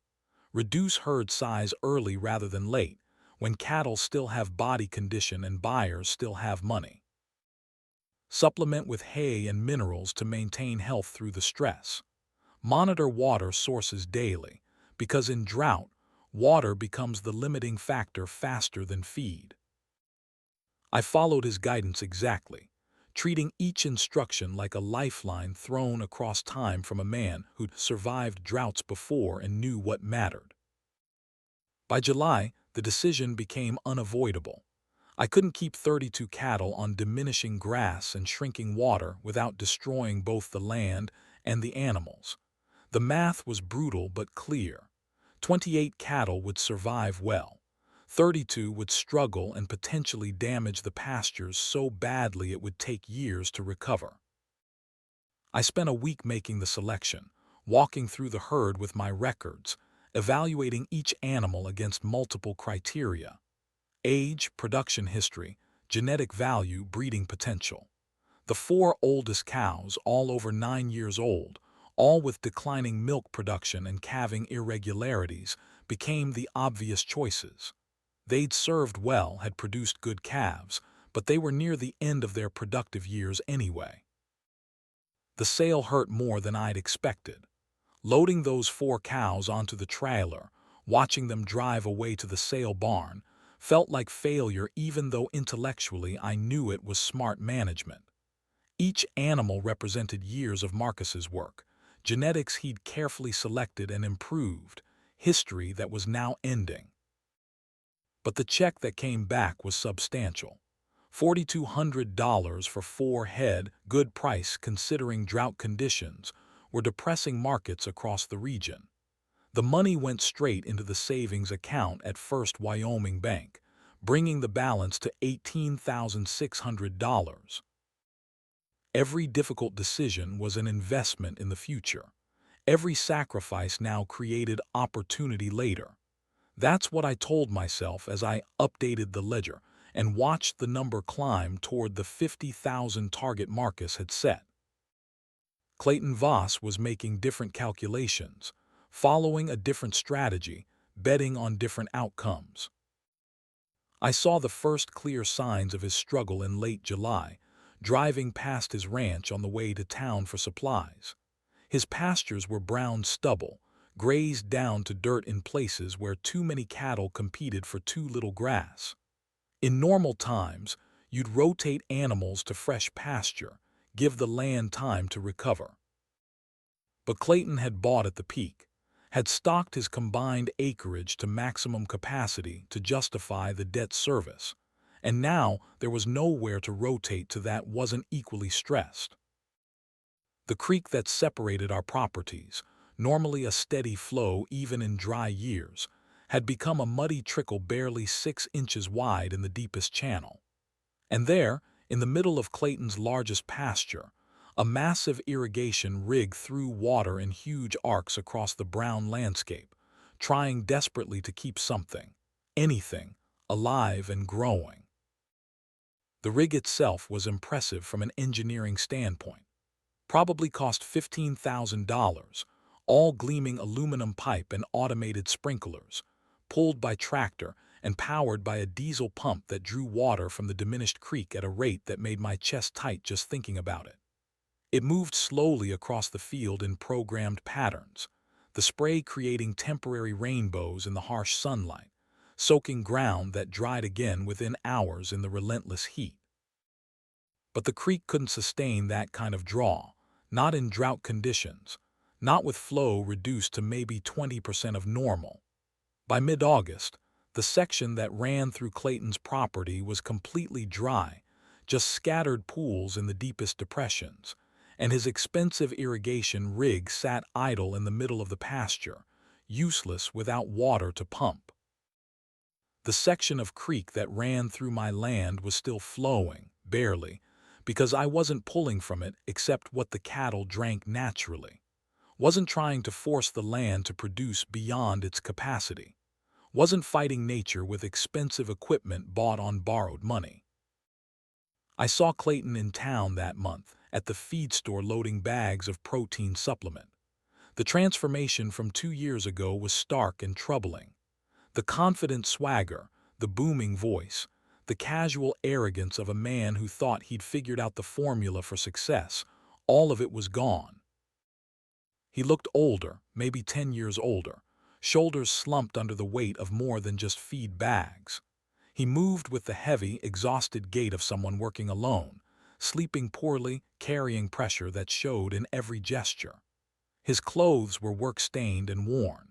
His hands showed fresh cuts and calluses, the kind you get when you're doing all the labor yourself because the hired help is gone and you can't afford to replace them. The Silverado he drove, that gleaming symbol of success that had been so pristine it looked like it belonged in a showroom, was coated in dust and showed the dents and scratches of hard use. The chrome bumper was bent on one corner from some mishap. The paint was fading under the relentless sun. One taillight was cracked and taped over. We didn't speak, just nodded in passing, two men dealing with the same drought in profoundly different ways, making different bets based on different philosophies, both knowing the outcomes were already becoming visible. I loaded my mineral supplement, paid cash, and drove home. Clayton loaded his protein bags, paid with a credit card, and drove back to an operation that was bleeding money faster than cattle could produce it. The newspaper that week carried an article about agricultural commodities. Hay prices had spiked across the region. What normally sold for $65 per ton was going for $180 in drought areas, sometimes higher when you factored in transportation costs. Ranchers were trucking it in from Montana, the Dakotas, anywhere that still had moisture and surplus production, paying premium prices plus freight just to keep their cattle alive until rain returned or markets improved or some combination of hope and luck changed their situation.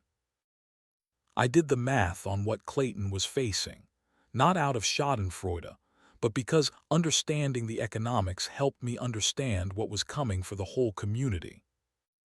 640 acres of severely depleted pasture, roughly 200 cow-calf pairs based on what I'd observed driving past. Those animals needed approximately 4 tons of hay each per year in normal conditions when pasture supplemented their diet. In drought, when pasture provided essentially nothing, the number climbed to 5 or even 6 tons per head. Call it 5 tons to be conservative. That was 1,000 tons total. At $180 per ton delivered, that was $180,000 just for hay. Add protein supplements another $20,000. Veterinary care for a herd that size, $5,000 minimum, probably more under drought stress. Fuel for all that equipment, $10,000. Equipment maintenance and repairs, another $10,000. The bills compounded faster than income could cover them. And on top of all that operational expense, the debt service. $76,800 in annual interest alone at 10% on his $768,000 land purchase, plus whatever he owed on his original property and all that expensive equipment. I estimated his total annual costs at somewhere around $320,000. against revenue from cattle sales of maybe 200,000 if prices held and calves performed well despite the stress. $120,000 in the red for the year, maybe more if anything went wrong. One bad year like that, you could survive by dipping into savings or liquidating assets. 2 bad years, you're in serious trouble. And the drought forecasters were predicting La Niña conditions that would keep the pattern going into 1977 and possibly beyond. The empire was bleeding. Not dramatically, not with immediate collapse, but steadily, like a wound that wouldn't close, draining resources faster than they could be replaced. My own costs were different in every meaningful way. 28 cattle needing approximately 3 tons each in the drought year, 84 tons total. I put up my own hay in June, working long days with the old equipment, getting maybe 60 tons baled and stored before the grass stopped growing entirely. Needed to buy 24 tons to make it through to next year's cutting. At 180 per ton, that was $4,320 for supplemental hay. Add another 1,000 for minerals and supplements, 500 for vet care, my herd being smaller and healthier, 1,000 for fuel and equipment maintenance, maybe 200 in miscellaneous costs I hadn't anticipated. Total cash outlay for the year, approximately $7,000, against cattle sales of around 40,000 if prices held reasonably steady, which they were doing because drought was affecting supply across the region and demand remained consistent. $33,000 profit in a drought year. Not spectacular, but sustainable. More than enough to keep building the savings account. More than enough to maintain the ranch and prepare for the opportunity Marcus had predicted would come when the crisis fully developed. The difference wasn't luck or better land or superior skill, though careful management mattered. The fundamental difference was debt. Clayton's $76,000 plus in annual interest payments turned a manageable drought into an existential threat. My zero debt service meant I could weather the same conditions and still come out ahead, still be building toward the future instead of desperately trying to survive the present. Marcus had known this with the clarity that comes from experience and observation, had built the ranch specifically to survive years like this, had valued resilience over growth, sustainability over impressive appearances, long-term survival over short-term gains. I was learning why with every passing month, every difficult decision, every moment when the temptation arose to do what everyone else was doing, and the discipline held to do what Marcus had taught instead.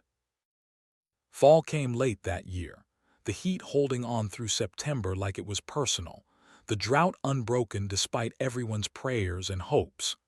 By October, we'd gone 18 months with minimal rainfall, and the forecasters were predicting La Niña conditions that would extend the pattern potentially into the next year and beyond. The newspaper ran articles about ranch foreclosures in Nebraska and the Dakotas, early warnings of what happened when drought met high debt loads and rising interest rates. The stories were presented as distant problems, things happening somewhere else to someone else, but everyone who read them saw their own potential future written in those dry statistics and human tragedies. I was checking fence in the North Pasture one afternoon in early October when I saw something that made me stop and reassess. Fresh tracks in the dust. Cattle tracks, multiple animals, coming from the direction of Clayton's property, crossing where the fence should have kept them contained. Following the tracks, I found a section where the fence was down, 3 posts broken at ground level, wire dragged loose and trampled into the dirt. And beyond the downed fence, grazing on my pasture like they belonged there, were 12 of Clayton's cattle. Flint had found them first, had alerted me with a single sharp bark, then settled into watchful stillness, sitting alert and focused 30 yards from the nearest animal, waiting for instruction. Good dog. Smart dog. understanding that his job was to notify me and then wait, not to panic the cattle or make the situation worse through aggressive action. I stood there looking at those cows, their brands clearly visible even at this distance, and did calculations that had nothing to do with grass or water consumption. They'd probably been grazing here for 3, maybe 4 days based on the track patterns and the amount of grass they'd already eaten in this section, consuming forage that my cattle needed, drinking from the creek that was already stressed. Trespassing, legally speaking, which meant I had options, all of them legitimate under the law and local custom. I could call the sheriff, file a formal complaint, demand compensation for damages. The calculation would be straightforward. 12 head grazing for 4 days at maybe 30 pounds of dry matter per head per day.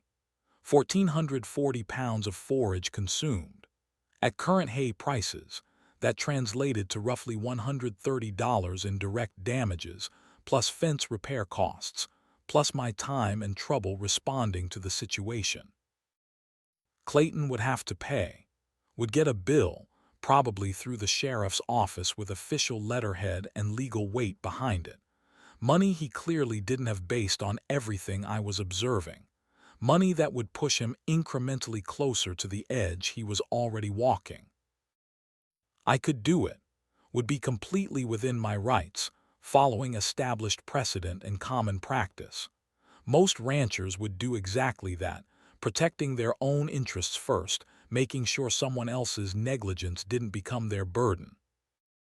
Or I could fix the fence myself and quietly move his cattle back where they belonged and never mention it to anyone. The decision should have been difficult. There were arguments on both sides, legitimate reasons to demand compensation, practical considerations about setting precedents and protecting my own operation. But standing there in the October sun with Flint waiting patiently for direction and 12 head of someone else's cattle grazing my grass, the decision felt surprisingly simple. I looked at Flint, at his intelligent brown eyes watching me with complete trust, waiting to see what we'd do. I looked at the cattle, thin but not yet starving, just trying to survive the way all cattle do when conditions are hard and feed is scarce.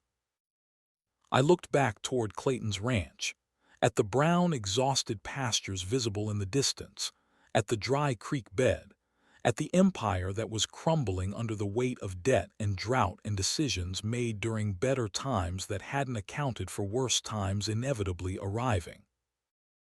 And I thought about Marcus, about what he'd written in the journal, about the man he'd been and the values he'd lived by, and tried to pass on through pages of careful instruction left for a son who'd been gone too long. I spent the next 2 hours fixing the fence, drove back to the ranch, loaded 3 treated posts from my supply pile, grabbed the post hole diggers and tamping bar and wire stretchers and staples, returned to the break. The work was hard and hot, digging holes in ground baked hard by the drought, but it was honest work, the kind that has clear purpose and visible results. Cut the new posts to length, dug holes 18 inches deep, tamped them solid with layers of dirt and gravel, made sure they were plumb and properly aligned.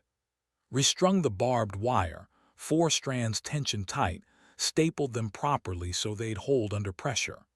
Made it stronger than it had been before the break, good enough to last another 20 years if maintained properly. Then I quietly moved Clayton's cattle back to his side, Flint helping with calm efficiency, both of us working steady and smooth, so the animals didn't stress or scatter. They went easily, probably relieved to be moving at all after days of standing in the heat, following Flint's gentle pressure and my positioning until they were all back where they belonged.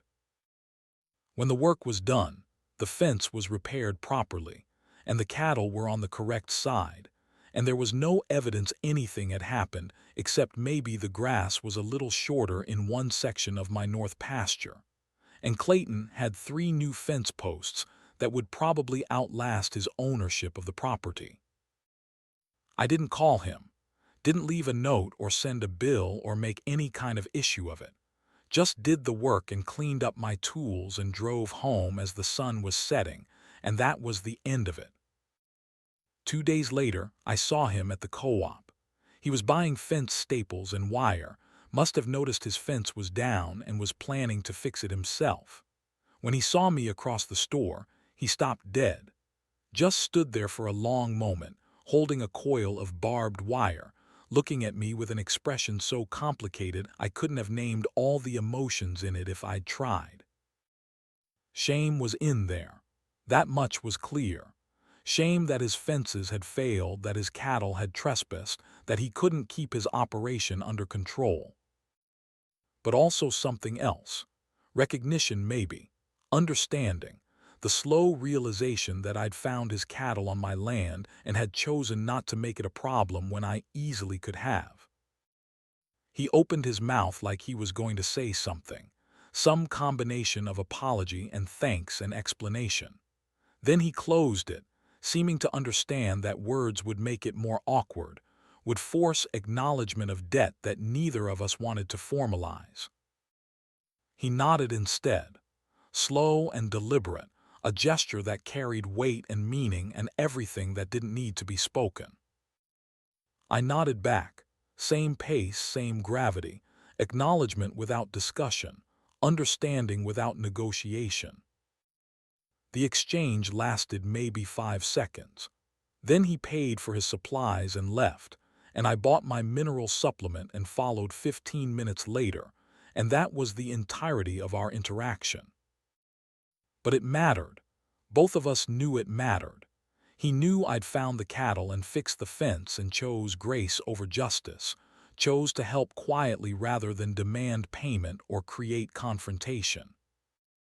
And I knew that I'd made the choice Marcus would have made, had acted with the integrity he'd tried to teach me, had valued something more important than money or being right or proving a point.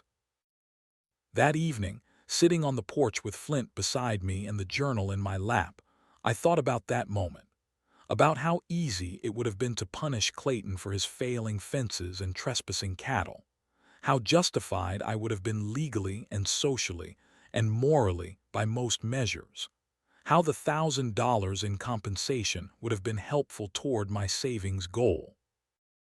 But Marcus hadn't built this ranch on taking advantage of other people's struggles, hadn't succeeded by kicking men when they were down, had valued something more fundamental than financial gain. Integrity, the kind that existed even when nobody was watching, especially when nobody was watching. I'd made the choice Marcus would have made, and sitting there as the sun set and the temperature finally dropped to something bearable, I felt better than any amount of money would have made me feel. The economic news that fall grew increasingly ominous with each passing week. The radio talked about inflation hitting 9%, the highest rate in years, eating away at savings, and making everything from fuel to groceries to farm supplies cost more than budgets could easily absorb. The Federal Reserve, under a new chairman named Paul Volcker who'd taken office earlier in the year, was making aggressive statements about fighting inflation through monetary policy. That was economist language for raising interest rates until the economy cooled, until inflation was broken regardless of what it cost in the short term. Volcker was explicit about it in ways that made financial analysts nervous, and anyone carrying variable rate debt quietly terrified. The prime lending rate, the baseline that agricultural loans tracked, was climbing steadily. I started tracking it in my journal, creating a simple chart that showed the progression month by month like a fever rising toward crisis.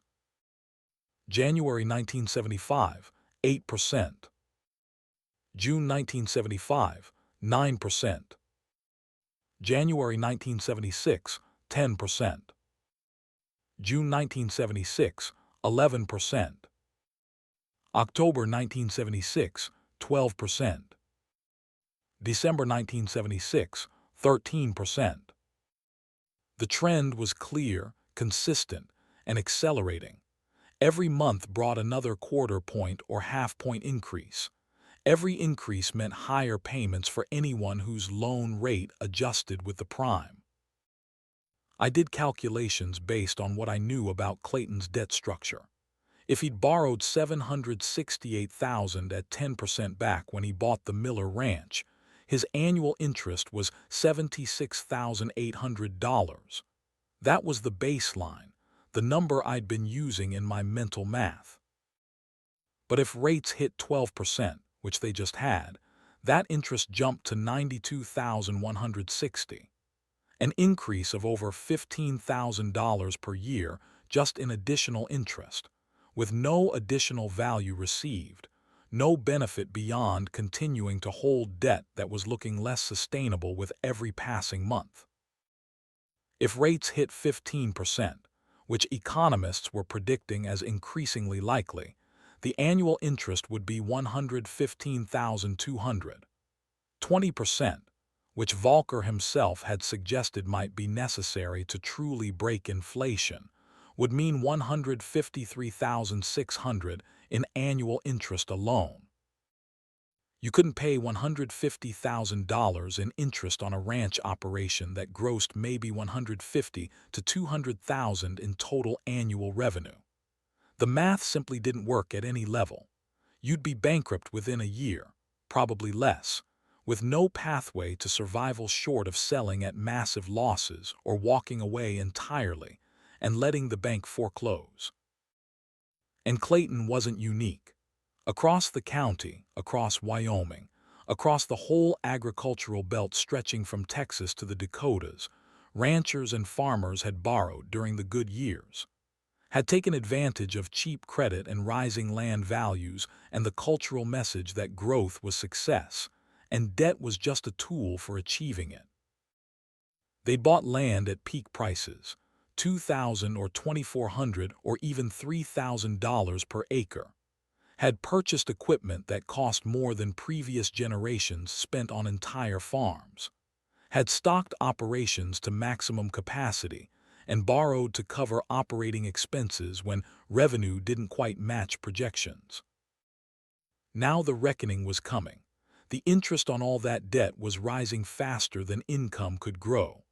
Land values were starting to soften as buyers disappeared and banks tightened lending standards. Commodity prices were flat or falling while input costs climbed. The equation that had made borrowing seem smart during the good years was inverting, becoming a trap that would destroy anyone who'd leveraged too heavily based on assumptions about the future that were proving incorrect. I was at First Wyoming Bank one morning in November, depositing a check from cattle sales. $22,000 for a load of calves, good price considering the drought conditions that were affecting markets everywhere. Strong enough that I felt genuine gratitude for the genetics program Marcus had started, and I was continuing. The check brought my savings account balance to $34,200, still shy of the $50,000 target, but closer with every sale, every disciplined decision, every month that I lived on less than the ranch produced and banked the difference. The teller processed the deposit efficiently, handed me the receipt, and as I was turning to leave, the bank president, Mr. Holbrook, appeared at the lobby door. "Ethan, you have a minute." He gestured toward his office with the kind of expression that said this wasn't casual, wasn't social, was something that mattered. I followed him in. He closed the door, gestured to the chair across from his desk, waited until I sat before settling into his own seat with the weight of someone carrying news they didn't want to deliver. "I need to tell you something." He spoke quietly, his voice barely above a whisper despite the closed door. "And I need you to keep it absolutely confidential.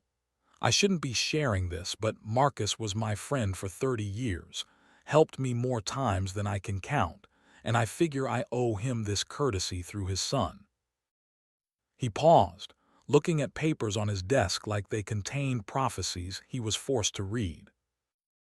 "Interest rates are going to hit 18, maybe 20% by the end of next year.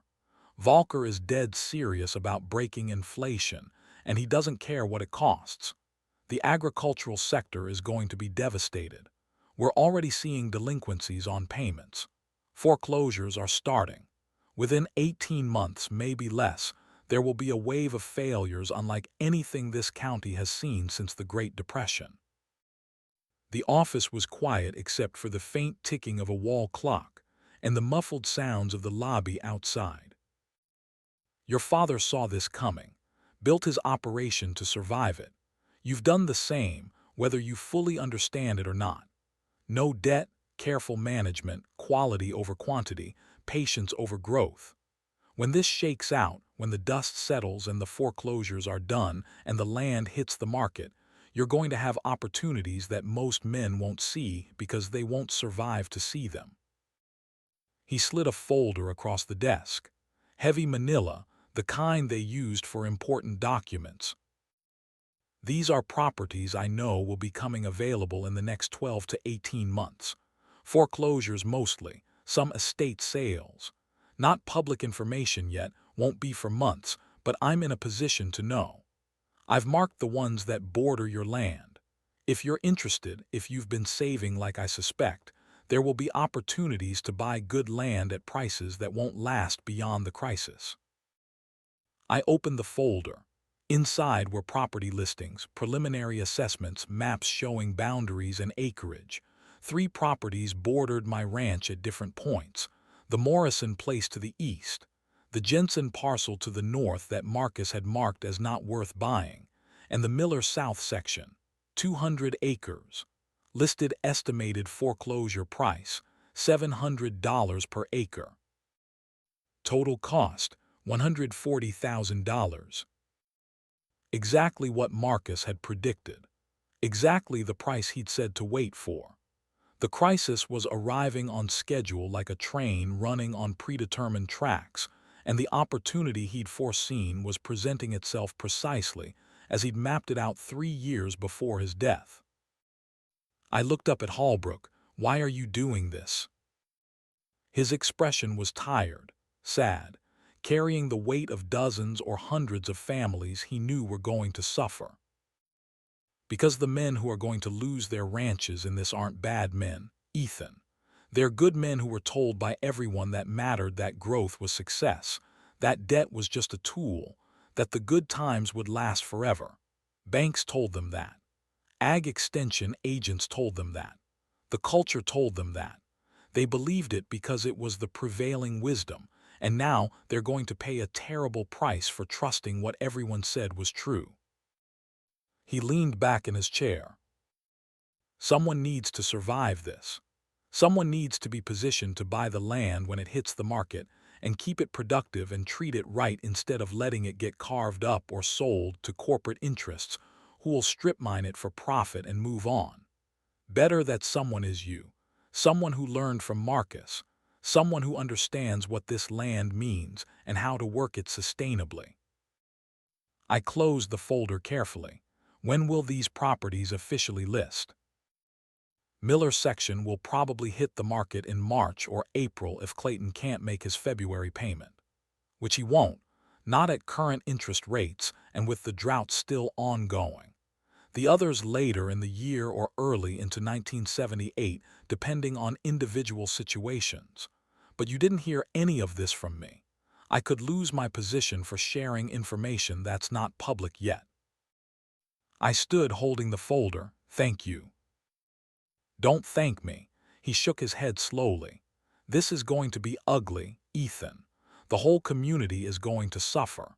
Good people are going to lose their life's work. Kids are going to have to leave family land that's been worked for generations. Just because you're positioned to survive doesn't mean you should feel good about it." He was right.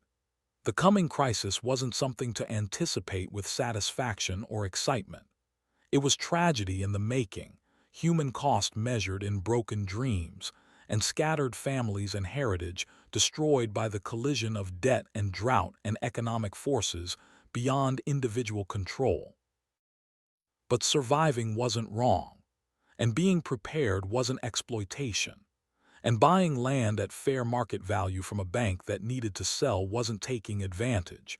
It was participating in the natural economic cycle that happened when expansion exceeded sustainability and corrections became inevitable.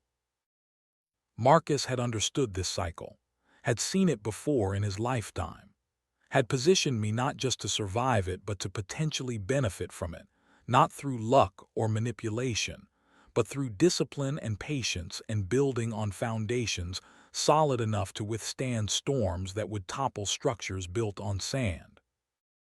I drove home that afternoon with the folder on the passenger seat and Flint's warm head resting against my leg. The sun was setting, painting the drought-stressed landscape in shades of gold and orange and red that made even the hardship look beautiful for a moment, made it possible to see the land's inherent value beneath the temporary suffering.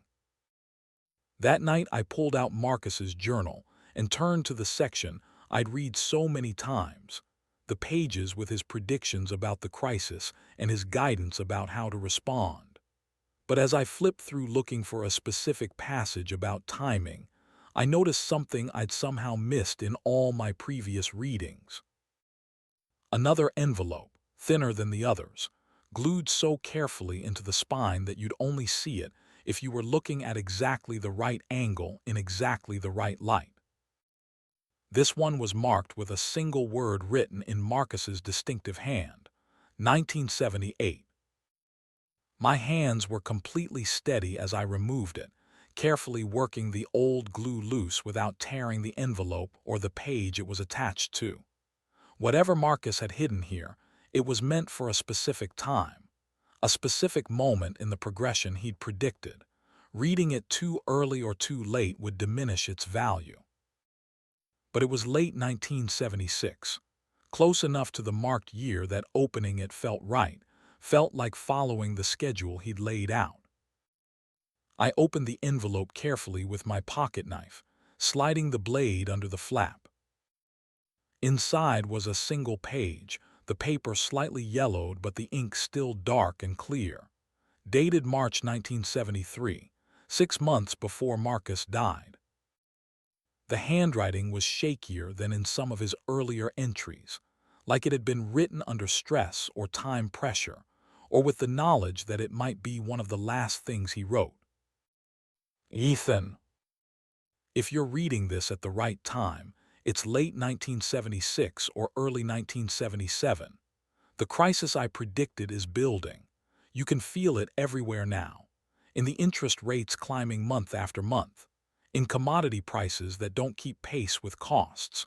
In the nervous energy when men gather at the co-op to talk about markets and loans and whether they can hold on until conditions improve. By this time next year, maybe the year after, Clayton Voss will be in serious trouble. His debt load is unsustainable at the interest rates that are coming. The drought isn't helping, but even if rain returned tomorrow, the fundamental problem is the debt. He borrowed too much at the wrong time, betting on conditions that aren't going to materialize. He's a good rancher when he lets himself be. Knows cattle, understands land, has skills built over a lifetime of work. But he got caught in the same trap that catches most men. He believed the lie that growth equals success, that debt is just a tool, that you have to keep expanding or you're failing. It's not his fault entirely. The whole culture pushed him toward it. Banks that made borrowing easy, neighbors who judged success by size, a system that rewarded growth and punished caution. But consequences don't care about fault, they just are. When his trouble becomes obvious, when the foreclosure notices start arriving and the community realizes what's happening, people will watch to see how you respond. Some will expect you to gloat, to take satisfaction in being proven right while he was wrong. Others will expect you to help, to offer financial assistance, to save him from the consequences of his choices. Do neither. Don't gloat. There's no honor in celebrating another man's failure, even if he mocked you, even if he predicted you'd fail and seemed to enjoy the prospect. His suffering isn't your victory. It's just suffering, and it's happening to a human being who made mistakes we're all capable of making under the right circumstances. But don't try to save him financially either. You can't. The debt is too large, the crisis too deep, the structural problems too fundamental. Trying to help with money will just pull you down with him, and you can't honor my memory or serve this land by destroying what we built trying to rescue someone from consequences they need to experience. What you can do, what you should do, is show him grace in small ways that don't cost you anything but matter more than money. If his fences fail and his cattle trespass, fix the fence and return the animals without complaint.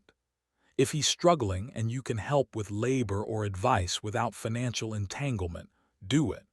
Treat him with the respect due to a man who's struggling, not with the contempt some will show to a man who's failing. Show him that being right doesn't make you better. Show him that success doesn't exempt you from compassion. Show him that integrity matters more than vindication. When the foreclosure happens, and it will, you'll have another choice. His land will go to auction. The Miller South section, those 200 acres I marked on the map, will likely be part of what's sold. If the price is right, buy it.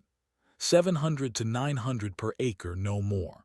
Lock a fixed rate if you borrow, keep the term short, have a clear plan to pay it off quickly. That land fits our ranch perfectly, will make the operation more sustainable long-term, and at that price represents value that won't be available once the crisis passes. But when you buy it, don't offer Clayton employment. Don't try to keep him on as a hired hand or manager or any position that looks like charity disguised as work. He needs to fall completely, needs to hit bottom and rebuild from there. That's where the real learning happens, in the failure and the rebuilding, not in being rescued before the lesson fully lands. Let him find his own way back. Let him get a job somewhere else. Learn to work for someone who won't coddle him. Prove himself in a new context where his past doesn't protect him, and his future depends entirely on what he can produce today. Later, maybe years later, if he proves himself somewhere else, if he learns what needs to be learned and becomes the rancher he's capable of being without the weight of ego and debt, then you can consider working together. But not now, not when the wound is fresh and the lesson is still being absorbed. The crisis that's coming will destroy a lot of good men. It will reveal who built on solid foundations and who built on sand. It will separate those who valued substance from those who valued appearance. You built on solid foundations because I taught you to, because we built this ranch together even across time and death. Stand firm, show grace. Don't gloat and don't rescue. Just survive with your integrity completely intact. That's all that really matters when the dust settles. All my love. Dad. I read the letter 3 times by lamplight, Flint asleep at my feet, the house settling around me with the familiar creaks and sounds of a structure built to last. Marcus had known, had predicted not just the economic collapse but the human dynamics, the temptations I'd face, the choices that would define whether I survived this crisis with my character intact or lost something more important than money in the process. And he'd been right, like he'd been right about everything else. I'd already started living this advice without consciously knowing it, had fixed Clayton's fence and returned his cattle without making an issue of it, had shown grace in that small way, not because I expected gratitude or future benefit, but because it was simply the right thing to do. The foreclosure was coming. Hallbrook had confirmed it. The Miller South section would be available at exactly the price Marcus predicted. And when that happened, I'd buy it if the numbers made sense, would expand the ranch in the careful, strategic way Marcus had planned. But I wouldn't offer Clayton employment afterward. Wouldn't try to save him from the lesson he needed to learn. would let him fall and rebuild and become stronger through the process of experiencing real consequences and making real choices about his future. It was hard advice, the kind that felt cruel in the short term but was truly compassionate in the long term, the kind that separated enabling from helping, rescue from respect. Marcus had loved Clayton enough to predict his failure and cared about me enough to guide me through responding to it correctly. That took wisdom I was only beginning to understand, wisdom that came from living long enough to see patterns repeat and learning what actually helps versus what just feels good in the moment. Winter came early that year, first snow falling in late October, unusual timing but not unprecedented. The drought broke with the snow, moisture finally returning to land that desperately needed it. But the relief came too late to change what had already been set in motion. The cattle that had been sold were gone. The hay that had been purchased at premium prices was consumed. The debt accumulated during the drought remained, compounding at rates that climbed with every month. And the crisis Marcus had predicted was building momentum, gathering strength like a storm forming over the plains, visible on the horizon to anyone who knew how to read the signs. I spent that winter preparing. Read the folder Hallbrook had given me multiple times, studying the properties that would become available, making notes about priorities and strategies and decision points. Calculated and recalculated the numbers, making absolutely certain I understood exactly what I could afford and what would stretch me too thin. The Miller South section remained the clear priority. 200 acres at $700 per acre was $140,000 total. I had $34,000 in savings. Would need to borrow $106,000 if I bought it. At 15% interest locked for 3 years, the payment would be roughly $3,800 per month, $45,600 per year for 3 years. Could I handle that? The question kept me awake some nights, running scenarios and contingencies. My annual revenue from cattle sales averaged maybe $45,000. Operating costs ran around $8,000. That left $37,000 in profit before any debt service. With the loan, I'd be operating at a loss of $8,000 per year. Would need to draw down the remaining savings, would be living tight, would have no margin for error.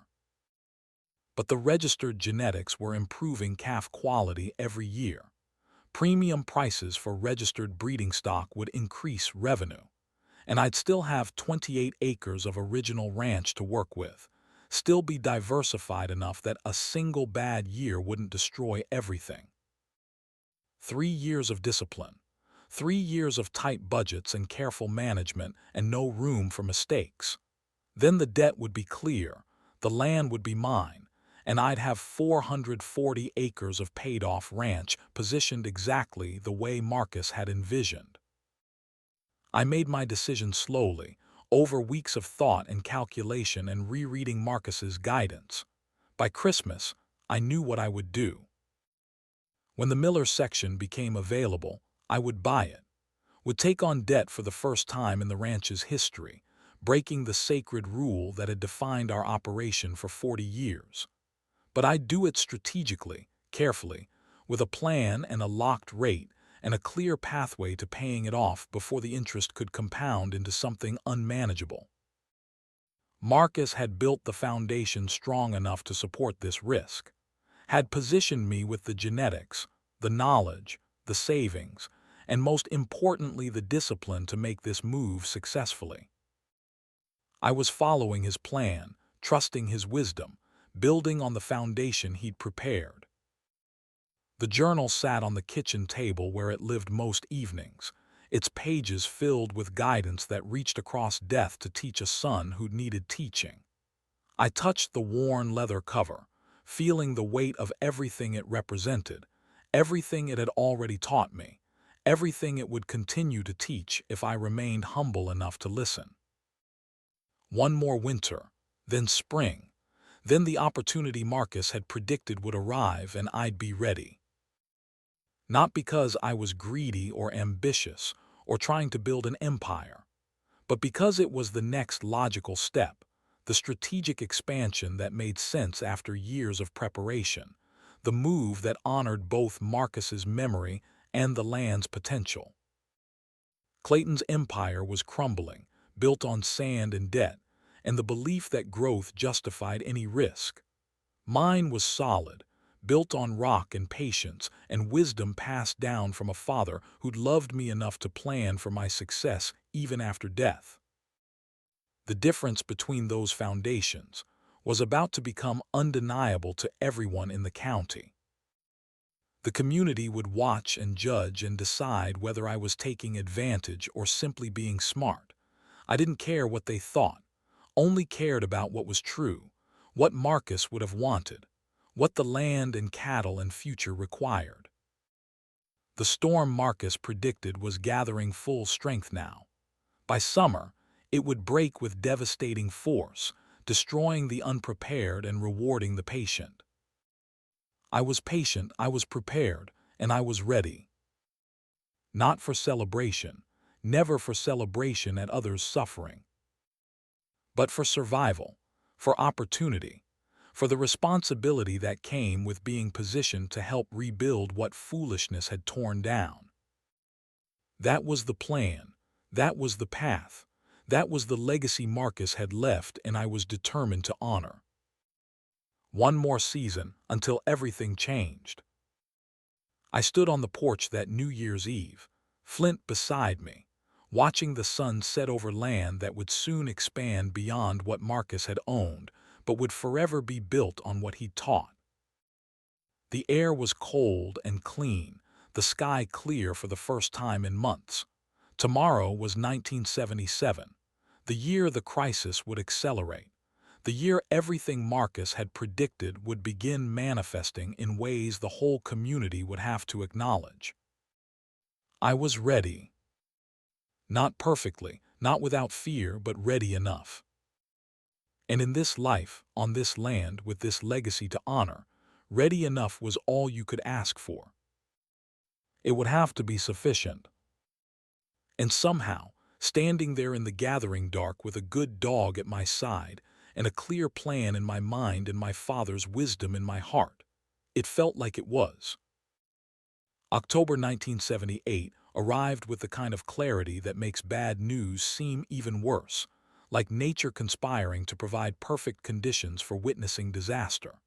The sky was impossibly blue, stretched tight and cloudless from horizon to horizon.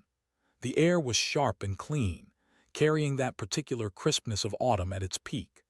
The cottonwoods lining the creek had turned gold and orange, their leaves catching sunlight and glowing like fire against the brown landscape. Beautiful weather for the end of a man's dreams. The newspaper announcement appeared on a Tuesday morning, small and clinical in the legal notices section, where such things were required by law to be published. I found it while drinking coffee at the kitchen table, Flint dozing at my feet, the radio playing low with agricultural market reports I was only half listening to. Notice of sheriff sale. The assets of Clayton Voss, including real property, livestock, and equipment, to be sold at public auction to satisfy outstanding debts. Date of sale, November 18, 1978. Location, Voss Ranch, County Road 47. I read it 3 times, the coffee going cold in front of me, each reading making it more real. The language was formal and impersonal in the way legal language always is, reducing a man's 30 years of work to line items and specifications. 640 acres more or less, approximately 200 head of cattle, various farm equipment as described in attached schedule.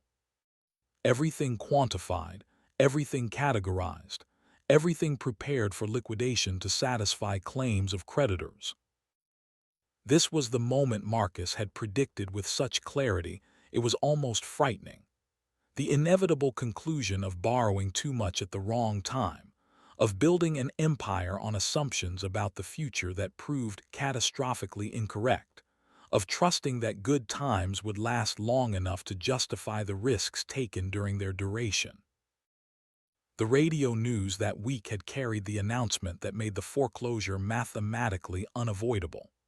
The Federal Reserve under Paul Volcker had raised the prime lending rate to 18%, continuing an aggressive campaign to break inflation regardless of the cost to individuals caught in the adjustment. Agricultural loans tied to that rate, and nearly all were, had adjusted accordingly with mechanical precision. Clayton's payment on $768,000 in land debt alone, borrowed at what had seemed like a reasonable 10% back in 1974, had gone from $76,800 per year to $138,240 at the new rate, an increase of over $61,000 annually in interest payments with no corresponding increase in income. No additional value received, no benefit beyond the dubious privilege of continuing to hold debt that was destroying him. There was simply no way to generate that much additional cash flow from a ranching operation. No amount of cattle sales, no degree of cost cutting, no level of hoping for better markets could bridge that gap when you still had to cover operating expenses and keep a roof overhead and food on the table. The math had become impossible. The system had broken him as thoroughly as if it had been designed specifically for that purpose. I folded the newspaper carefully, sat in the quiet kitchen with autumn sunlight streaming through the window, and thought about what was coming. The auction would be public, well-attended, a spectacle that would draw people from across the county and beyond. Some would come to bid, genuinely looking for deals on equipment or livestock they needed. Others would come primarily to watch, to witness the fall of someone who'd been so confident, so visibly successful, so certain his way represented the future and everyone else was stuck in the past. There would be satisfaction visible in some eyes, vindication for those who'd thought Clayton was overreaching all along, who'd predicted this outcome, who'd quietly warned him to be more conservative and felt ignored or dismissed. And there would be fear in other eyes, the deep existential fear of men who'd made similar bets and were watching their own potential futures play out in someone else's very public disaster. I didn't particularly want to go. The idea of standing in Clayton's barnyard watching his life be dismantled piece by piece felt wrong somehow, voyeuristic and cruel in a way that had nothing to do with justice or fairness or economic realities. It felt like attending an execution when what was being killed was a man's hope and dignity and sense of self rather than just his body. But I needed to go, needed to witness with my own eyes what happened when the principles Marcus had taught me were ignored, when growth was prioritized over sustainability, when debt was treated as a tool rather than a chain. Needed to see the concrete, visible difference between building on solid foundations and building on sand. And if I was being completely honest with myself, beyond the philosophical and educational reasons, there were practical considerations. Equipment would be sold at that auction, tools and machinery that could serve my operation well if acquired at reasonable prices. The older International Harvester equipment Clayton had owned before his expansion, before the debt spiral accelerated beyond control, practical working tools that a man could maintain himself with basic knowledge and a good manual. There was no shame in that. The equipment needed to go somewhere, needed to continue being useful rather than rusting in a bank storage lot. Better I buy it and use it properly than let it waste. The days between the announcement and the auction moved slowly, each one bringing the county closer to winter and Clayton closer to losing everything. I worked the ranch, fed cattle, maintained equipment, made preparations for the cold months ahead. Normal work done in an abnormal context, routine that felt strange knowing what was approaching. The morning of November 18 came cold and clear, temperature hovering just above freezing, frost coating every surface in white that glittered in the early sun like scattered diamond across a landscape that didn't deserve such beauty for what was about to happen here. I fed the cattle first, maintaining the routine because routines matter even on days when the world shifts fundamentally. Maybe especially on those days when everything else is chaos and uncertainty. The work took longer than usual, my mind elsewhere even as my hands went through motions they knew so well they didn't require conscious thought. Feed distribution, water check, quick visual inspection of each animal for health issues, notes made mentally about which cows were showing signs of coming into heat for the next breeding cycle. The ordinary tasks of ranching that continued regardless of human drama. By 8:30 I'd cleaned up, changed into presentable clothes that wouldn't embarrass me in public, but weren't so formal as to look like I was attending something celebratory, and was driving toward Clayton's ranch with Flint beside me in the truck. He had his head out the window despite the cold, ears flapping in the wind, completely in the moment the way dogs are, unburdened by knowledge of human tragedy or economic theory or the weight of witnessing someone's fall.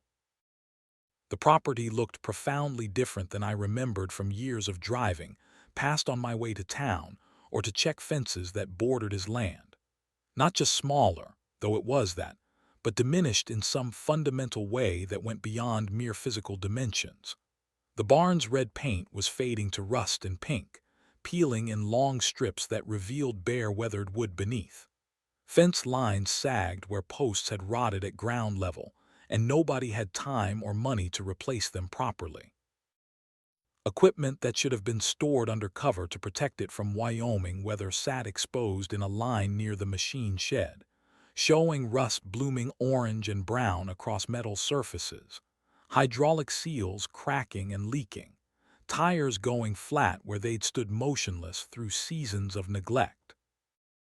The whole place had the air of something that had been pushed too hard for too long and was finally giving up, collapsing inward not with dramatic failure but with quiet exhaustion, the way living things do when they've fought as hard as they can and have absolutely nothing left to give.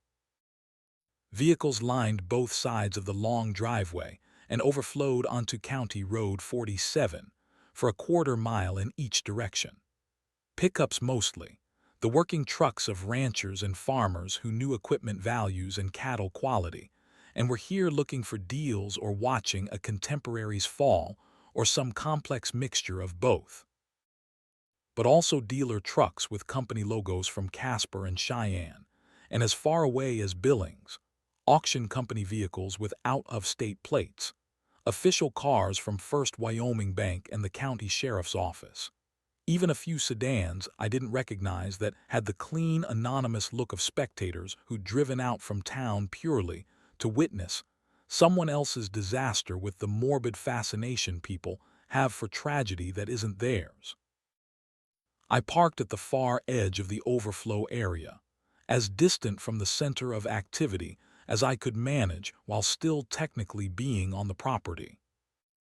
From there, I counted maybe 200 people scattered across the barnyard and the areas around the barn and equipment sheds, standing in clusters of 3 or 4, speaking in low voices that carried that particular tone of fascination mixed with dread, the sound people make when they're watching something terrible happen and can't quite look away, but know they should.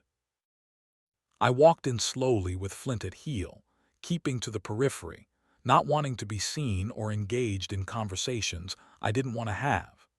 Most faces were familiar from years of living in this county, shopping at the same co-op, attending the same cattle sales, existing in the same small agricultural community, where everyone knew everyone's business whether they wanted to or not. They nodded as I passed, acknowledgement without warmth, judgment still visible in some eyes even now after everything that had happened. Ethan Brennan, they were thinking, the one who stayed small when everyone else was growing, the one who didn't borrow when credit was easy, The one who's probably feeling pretty smart right now watching Clayton lose everything. They were wrong about that last part. I didn't feel smart. I felt sad and grateful in equal measure. Sad for what was happening to someone who'd worked hard and made choices he genuinely believed were right based on what everyone was saying at the time. Grateful that Marcus had taught me differently, had shown me another path, had loved me enough to prepare me for exactly this kind of moment. The equipment was arranged in long, precise rows for viewing before the actual sale started, organized by type and value the way auction companies did to maximize visual impact and competitive bidding. Clayton's pride and joy. The John Deere 4430 with its enclosed cab and air conditioning and radio sat at the head of the primary row like a green and yellow throne for an empire that was ending. The paint was still bright, the machine barely 4 years old, looking almost new despite the accumulation of field dust and the dents and scratches that working equipment inevitably acquired. Behind it stretched the other expensive tools of modern large-scale agriculture. The 6-row planter that could cover more ground in an hour than older equipment could manage in half a day. The chisel plow with shanks as thick as fence posts, designed for deep tillage and maximum soil turnover. The grain cart that could hold 200 bushels, eliminating multiple trips between field and storage.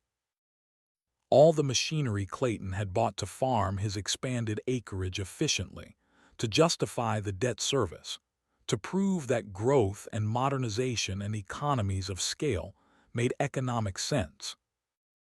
And there, almost forgotten at the far end of the rows, nearly invisible in the shadow of the old barn, sat the equipment Clayton had owned before the expansion began. An International Harvester 656 tractor, maybe 15 years old, showing honest wear from years of use but fundamentally sound in the way that simpler equipment often was. A two-bottom plow of such straightforward design that any competent mechanic could maintain it indefinitely with basic tools and common parts. A hay rake that would work perfectly fine for a modest operation that didn't need to process hundreds of acres in a season. These were tools I understood viscerally. Tools built in an era when equipment was designed to be repaired by the people who used it rather than requiring specialized dealership service and computer diagnostics. Tools a rancher with basic mechanical knowledge and a good manual could keep running for decades if he was willing to invest time and care. The auctioneer was setting up on a flatbed trailer that served as a makeshift stage near the center of the equipment display, his microphone system crackling to life with electronic feedback before settling into clarity. He was a professional from Casper, hired by the bank to conduct the sale efficiently and extract maximum value from assets they'd rather not own but needed to liquidate to recover as much as possible of their bad loan. His voice, when he tested the system, had that peculiar rhythm auctioneers develop through years of practice, somewhere between singing and speaking, designed to create urgency and competitive energy among bidders who might otherwise think too carefully about their purchases. Clayton stood near the house with his wife Sarah, both of them dressed better than I'd seen them in months, making a visible effort to maintain dignity in circumstances that allowed very little. Their clothes were clean and pressed, his boots polished, her hair done carefully. Small gestures of defiance maybe, insisting they were still people of worth even as everything they'd built was being cataloged for sale. Their faces were composed but empty, the expressions of people who'd already done their grieving in private during the weeks leading to this moment, and were now just enduring the public portion of their loss. Going through the motions because they had to, because not showing up would somehow be worse than watching, because there were legal requirements and social expectations even in disaster. Our eyes met across the distance of maybe 50 yards and a chasm of different choices and outcomes. Clayton's gaze held something I couldn't quite name, Not anger, though he would have been completely justified in that. Not plea for help, though he surely needed it desperately. Just acknowledgement, maybe. Recognition that I was here witnessing this, that I was present for his fall, that whatever happened next I would know and remember what this moment looked like. How it felt to watch a man lose everything in public. I nodded once, slow and deliberate, the same gesture we'd exchanged at the co-op months ago when words would have made everything more awkward. He nodded back with equal gravity. That was all. No words needed or possible. We understood each other in ways that didn't require speaking, connected by history and by Marcus's friendship with both of us, and by the stark reality of different philosophies producing different outcomes. The auctioneer began precisely at 10 o'clock, his voice carrying across the cold November air with practiced authority. Ladies and gentlemen, thank you for attending today's sale. We'll be selling by order of the bank to satisfy debts owed. All sales final, payment required today, removal of equipment within 7 days. Let's begin with lot number 1, this fine John Deere 4430 tractor you see before you. He described the machine's features with professional enthusiasm, pointing out the enclosed cab, the air conditioning system, the relatively low hours on the meter, all the selling points that were supposed to make people want to own this symbol of modern agricultural efficiency. The bidding opened at $15,000, climbed quickly to 18, then 20, then 22 as dealers and larger operations competed. A representative from a farm equipment company in Cheyenne pushed it to 24,000 and the competition fell away, other bidders shaking their heads and stepping back. Sold for $24,000. The gavel fell with a sound like a bone breaking, sharp and final in the cold air. I watched Clayton flinch slightly at the impact, saw Sarah look away toward the eastern horizon like she couldn't bear to watch the number boards anymore, couldn't stand to see what each piece of their life was worth to strangers who didn't know or care about the hopes that had gone into acquiring it. $24,000 for a machine that had cost $42,000 new just 4 years ago. A loss of $18,000, 43% of its value evaporated, and that didn't account for the interest paid on the loan used to buy it in the first place. Probably $30,000 total invested to recover $24,000 in actual loss beyond the depreciation anyone would expect from use. The auction moved methodically through the major equipment over the next 2 hours, each piece going for a fraction of its purchase price, each falling gavel marking another step in the systematic dismantling of Clayton's expanded operation. The 6-row planter sold for $8,000 against an original cost of $16,000. The chisel plow went for $4,000 when it had been $12,000 new. The grain cart, that expensive piece of specialized equipment designed for large-scale operations, brought $3,000 from a dealer who'd resell it in Montana or the Dakotas where operations were bigger, and the agricultural economy hadn't collapsed quite as completely. The crowd grew quieter as morning wore into afternoon, as the process continued with relentless mechanical efficiency. Whatever satisfaction some people had anticipated wasn't materializing. This wasn't entertainment. It was just sad, just wasteful, just the brutal arithmetic of converting dreams into dollars that wouldn't be nearly enough to satisfy the debts that had made those dreams briefly possible. Even the men who'd predicted this outcome, who'd warned Clayton about borrowing too much, weren't feeling vindicated in any meaningful way. They just looked tired and worried, knowing that any of them could be standing where Clayton stood if they'd made slightly different choices, or if their luck had run slightly worse. The cattle came up for sale after lunch, the auctioneer taking a break to eat a sandwich and drink coffee, while people milled around and spoke in low voices about prices and market conditions, and whether things would get better or keep getting worse. The breeding stock went in groups, sorted by age and quality, announced as lots of 10 or 20 head.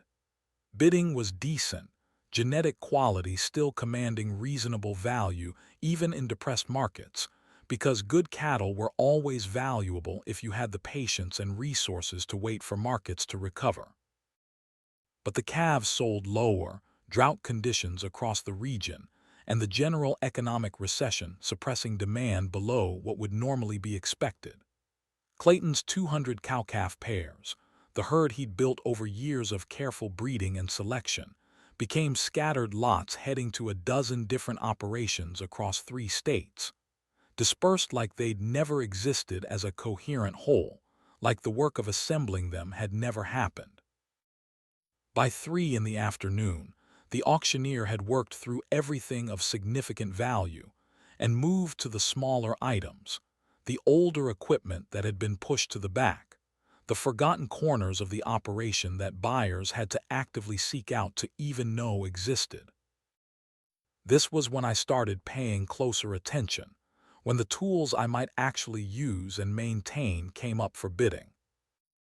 The International 656 tractor came up, the auctioneer's voice carrying notably less enthusiasm than it had that morning, his rhythm slowing as fatigue set in, and the crowd thinned to maybe 50 people, the spectators having seen enough and headed home. What am I bid for this older International tractor? Good working machine, runs well, could use some cosmetic attention but mechanically sound. Silence, nobody moving. The crowd had no interest in old equipment when they'd come expecting to see new machinery and a modern operation collapse. Nobody wanted practical tools that would require ongoing maintenance and care when the whole spectacle was supposed to be about impressive, expensive failures. $500. My voice cut across the quiet barnyard, clear and certain and louder than I'd intended. Heads turned. People looked at me with expressions ranging from surprise to calculation to something that might have been approval. The auctioneer recovered quickly from his momentary surprise. I have 500 from the gentleman in back. Do I hear 6? Anyone give me 600 for this good working tractor? Nothing. Silence.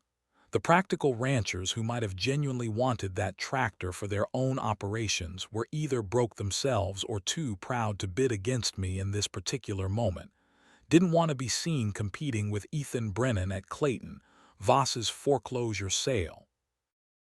Going once at 500, going twice, sold. The gavel fell and pointed at me.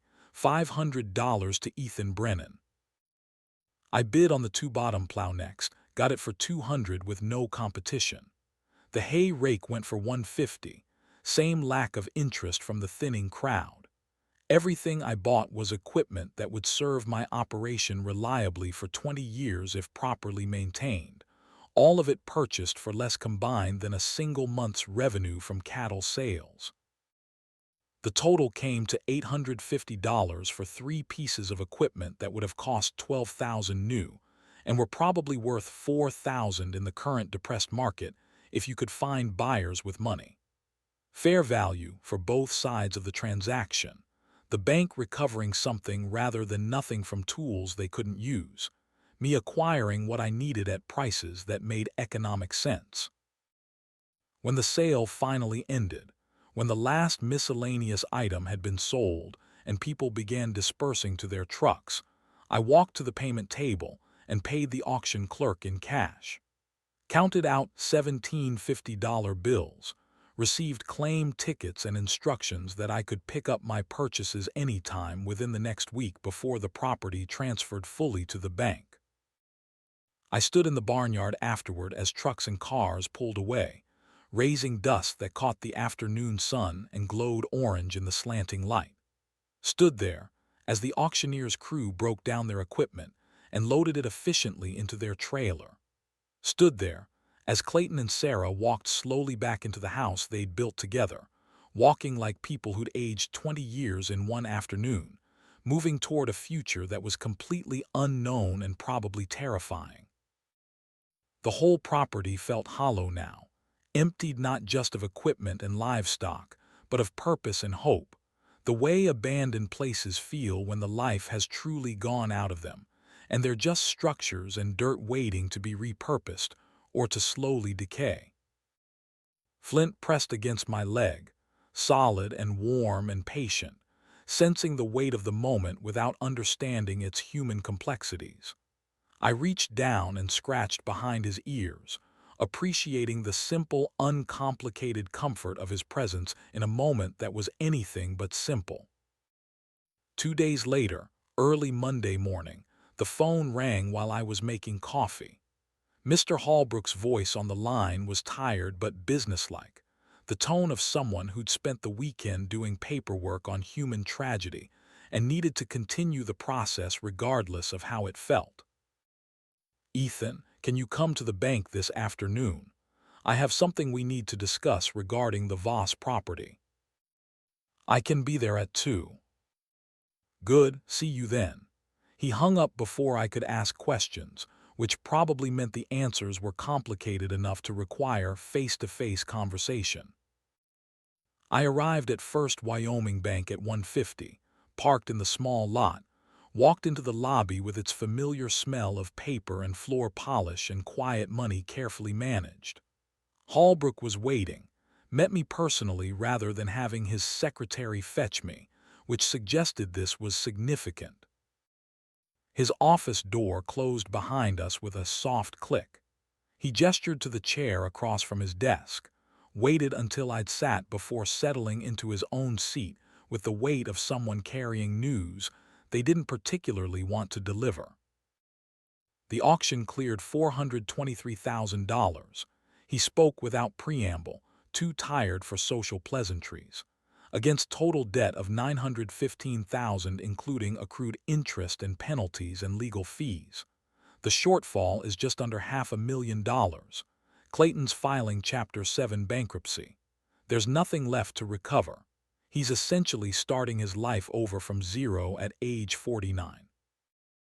He paused, letting the numbers sink in, letting me understand the full scope of what had happened.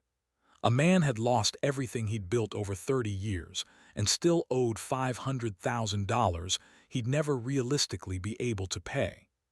The debt would follow him for years, show up on credit reports, prevent him from borrowing for anything significant, mark him permanently as someone who'd failed at the highest possible level. "The land reverts to us," Holbrook continued after a moment. 640 acres total that we need to liquidate as quickly as reasonably possible to get it off our books.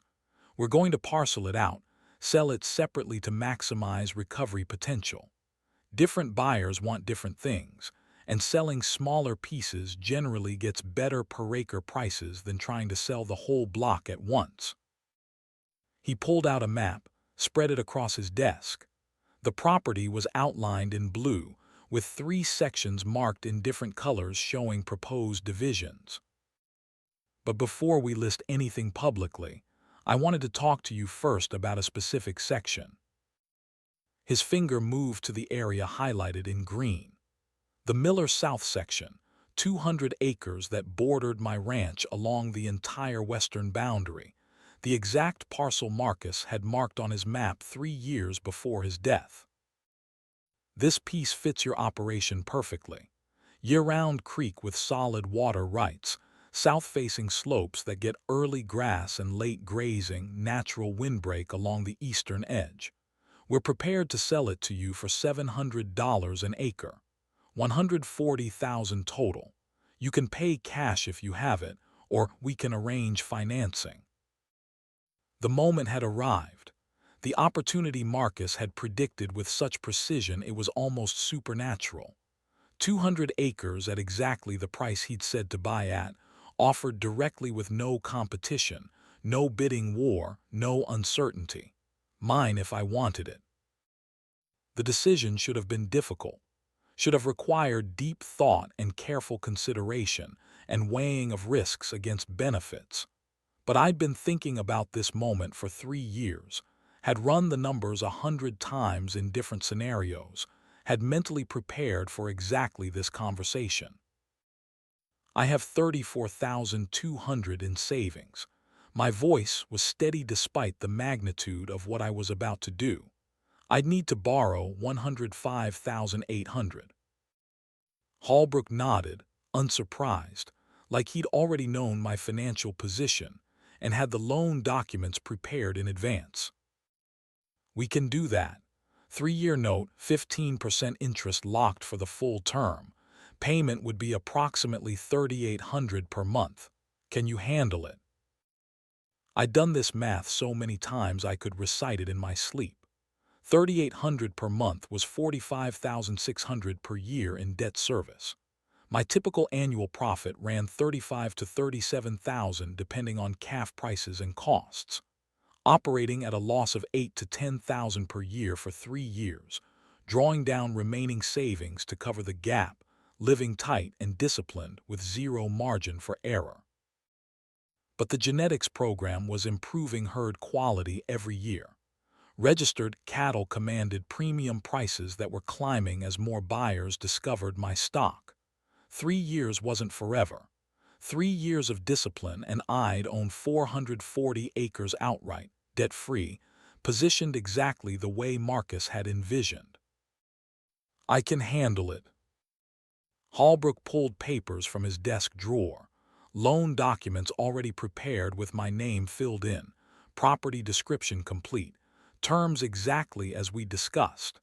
He'd known I'd say yes, had understood that this moment was inevitable once the pieces fell into place, that my answer had been determined years ago by Marcus's teaching and my own preparation. I read through every page carefully despite knowing the outcome. Verified terms, interest rate, payment schedule, collateral requirements, prepayment penalties, default conditions. Everything was as discussed. Fair terms from a bank that needed to sell quickly and was willing to work with someone who had cash for down payment and proven track record of careful management. One more thing before you sign. Holbrook spoke as I was reviewing the final signature page. Clayton's working at the hardware store in town now. $9 an hour, stocking shelves and helping customers. Sarah took a job at the diner on Main Street. They're renting a small apartment over the feed store, sharing a bathroom with 2 other tenants, starting completely over from nothing. He paused, looking at me with an expression that was hard to read. Some people in the community think you should offer him employment. Give him a job working the land that used to be his. Let him use the skills he spent his whole life developing. It would be viewed as generous, compassionate, the kind of Christian charity that people say they value. You'd get a lot of social approval for it. Another pause, heavier this time. But I'm not going to suggest that, and I don't think your father would have either. Clayton needs to rebuild somewhere completely different, needs to learn to work for someone who won't go easy on him because of history or friendship or pity. Needs to prove himself in a context where his past doesn't protect him, and his future depends entirely on what he produces starting today. Later, maybe years from now, if he proves himself and learns what failure has to teach and becomes the rancher he's actually capable of being without the weight of debt and ego, then you might reconsider. But not now. Not while the lesson is still being absorbed and the wound is still fresh. The advice echoed Marcus's letter so perfectly it gave me chills. Holbrook had known my father well, understood his philosophy deeply, was giving me the same guidance from a perspective of 30 years in banking and watching men rise and fall based on their relationship with debt and discipline. I won't offer him employment. My voice was quiet but absolutely certain, not because I want to punish him or see him suffer, but because you're right. He needs to find his own way back without anyone cushioning the fall or shortcutting the lessons. Good, Holbrook nodded with something that looked like relief. Sign here and here, and initial here and here. The land transfers to you immediately upon payment of down payment. First monthly installment is due December 1st. I signed the papers, watched Hallbrook countersign as bank president and corporate officer, accepted my copies of the loan documents and the deed. Just like that, in maybe 20 minutes of conversation and paperwork, I owned 200 acres I hadn't owned that morning. And I owed $105,800, the first debt the Brennan Ranch had carried in its entire 43-year history. The weight of it settled onto my shoulders as I walked out of the bank into afternoon sunshine that seemed too bright for the magnitude of what had just happened. Not crushing, not impossible, but real and substantial and requiring acknowledgement. I'd broken the cardinal rule Marcus had lived by, had taken on debt when everything he'd taught me said to stay free of that burden. But I'd done it strategically, carefully, at the exact moment and price he'd predicted would be right. Had followed his guidance even in breaking his rule, which meant maybe I understood the principles deeply enough to know when exceptions served those principles better than rigid adherence. That evening I sat on the porch with Flint and the journal, and the deed to 200 acres that expanded the ranch exactly the way Marcus had planned. The sun was setting, painting the western sky in shades of orange and gold and deep purple that made the drought-stressed landscape look almost beautiful in that particular way that difficult country has when the light is just right. I heard a vehicle coming up the drive around 7 o'clock, unusual timing for a visit. An older Ford pickup I didn't immediately recognize pulled to a stop near the house. Clayton climbed out, moving with less certainty than I'd ever seen in him, like he wasn't quite sure this was appropriate or welcome, but had decided to risk it anyway. He'd changed in the 2 weeks since the auction in ways that went beyond the obvious physical markers of stress and exhaustion.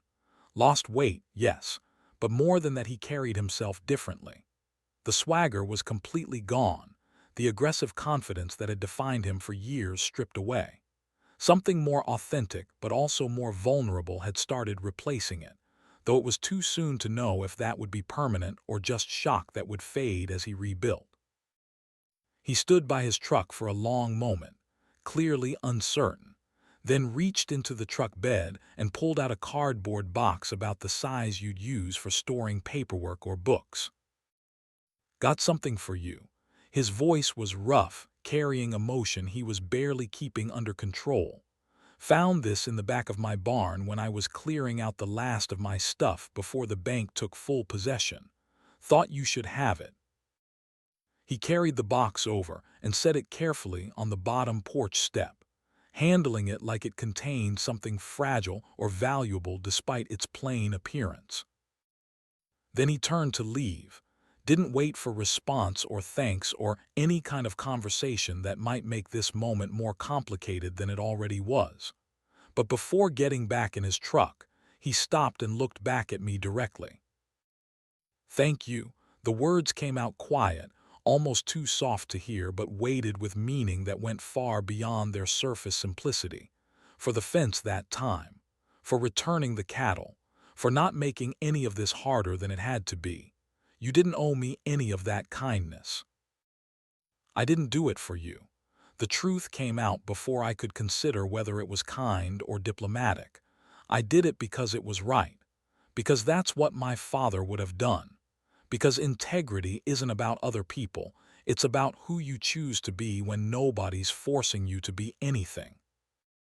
He nodded slowly, absorbing that, maybe understanding for the first time that my choices hadn't been about him at all, but about principles that existed independent of our relationship or history.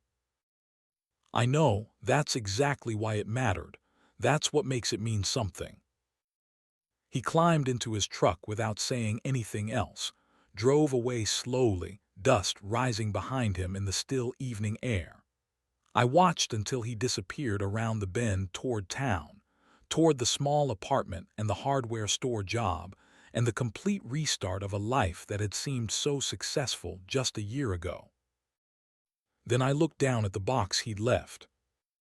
Inside were letters, dozens of them, bundled with faded twine that had probably been tied decades ago.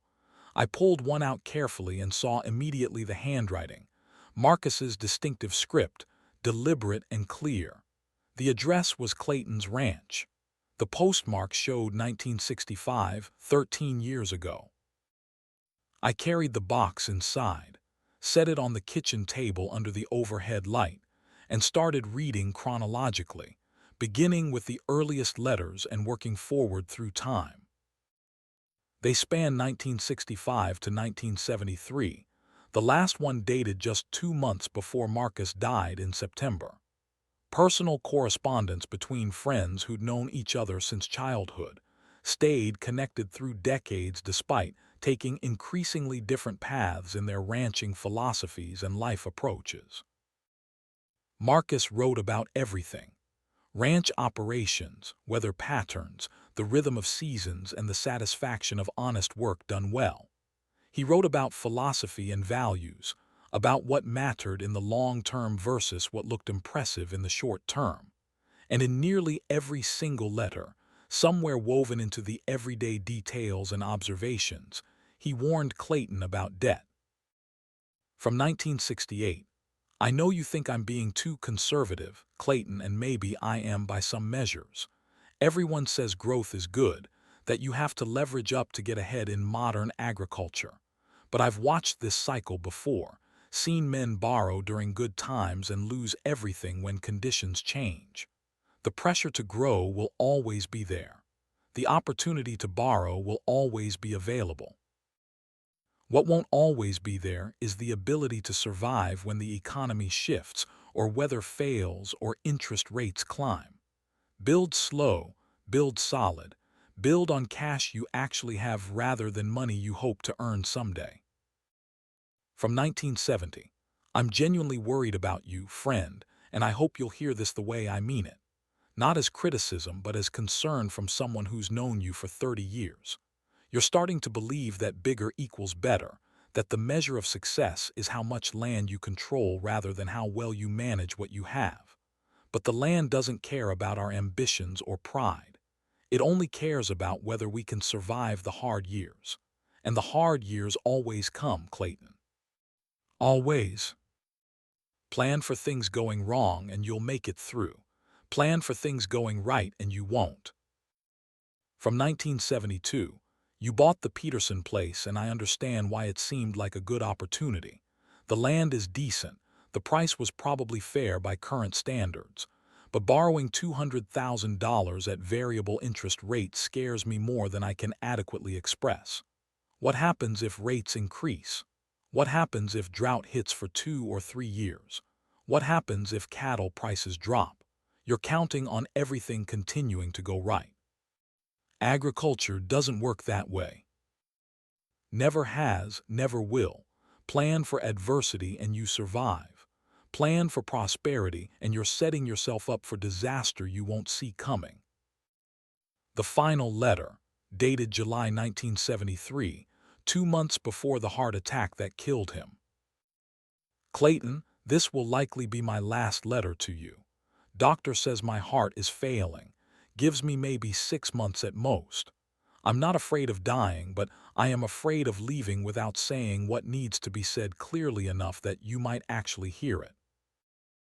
You're my oldest friend. We grew up together, learned ranching from men who'd survived the Depression and the Dust Bowl and every kind of hardship the plains could throw at them. I've watched you build something that looks impressive to everyone who drives past and sees the equipment and the acreage and the apparent success.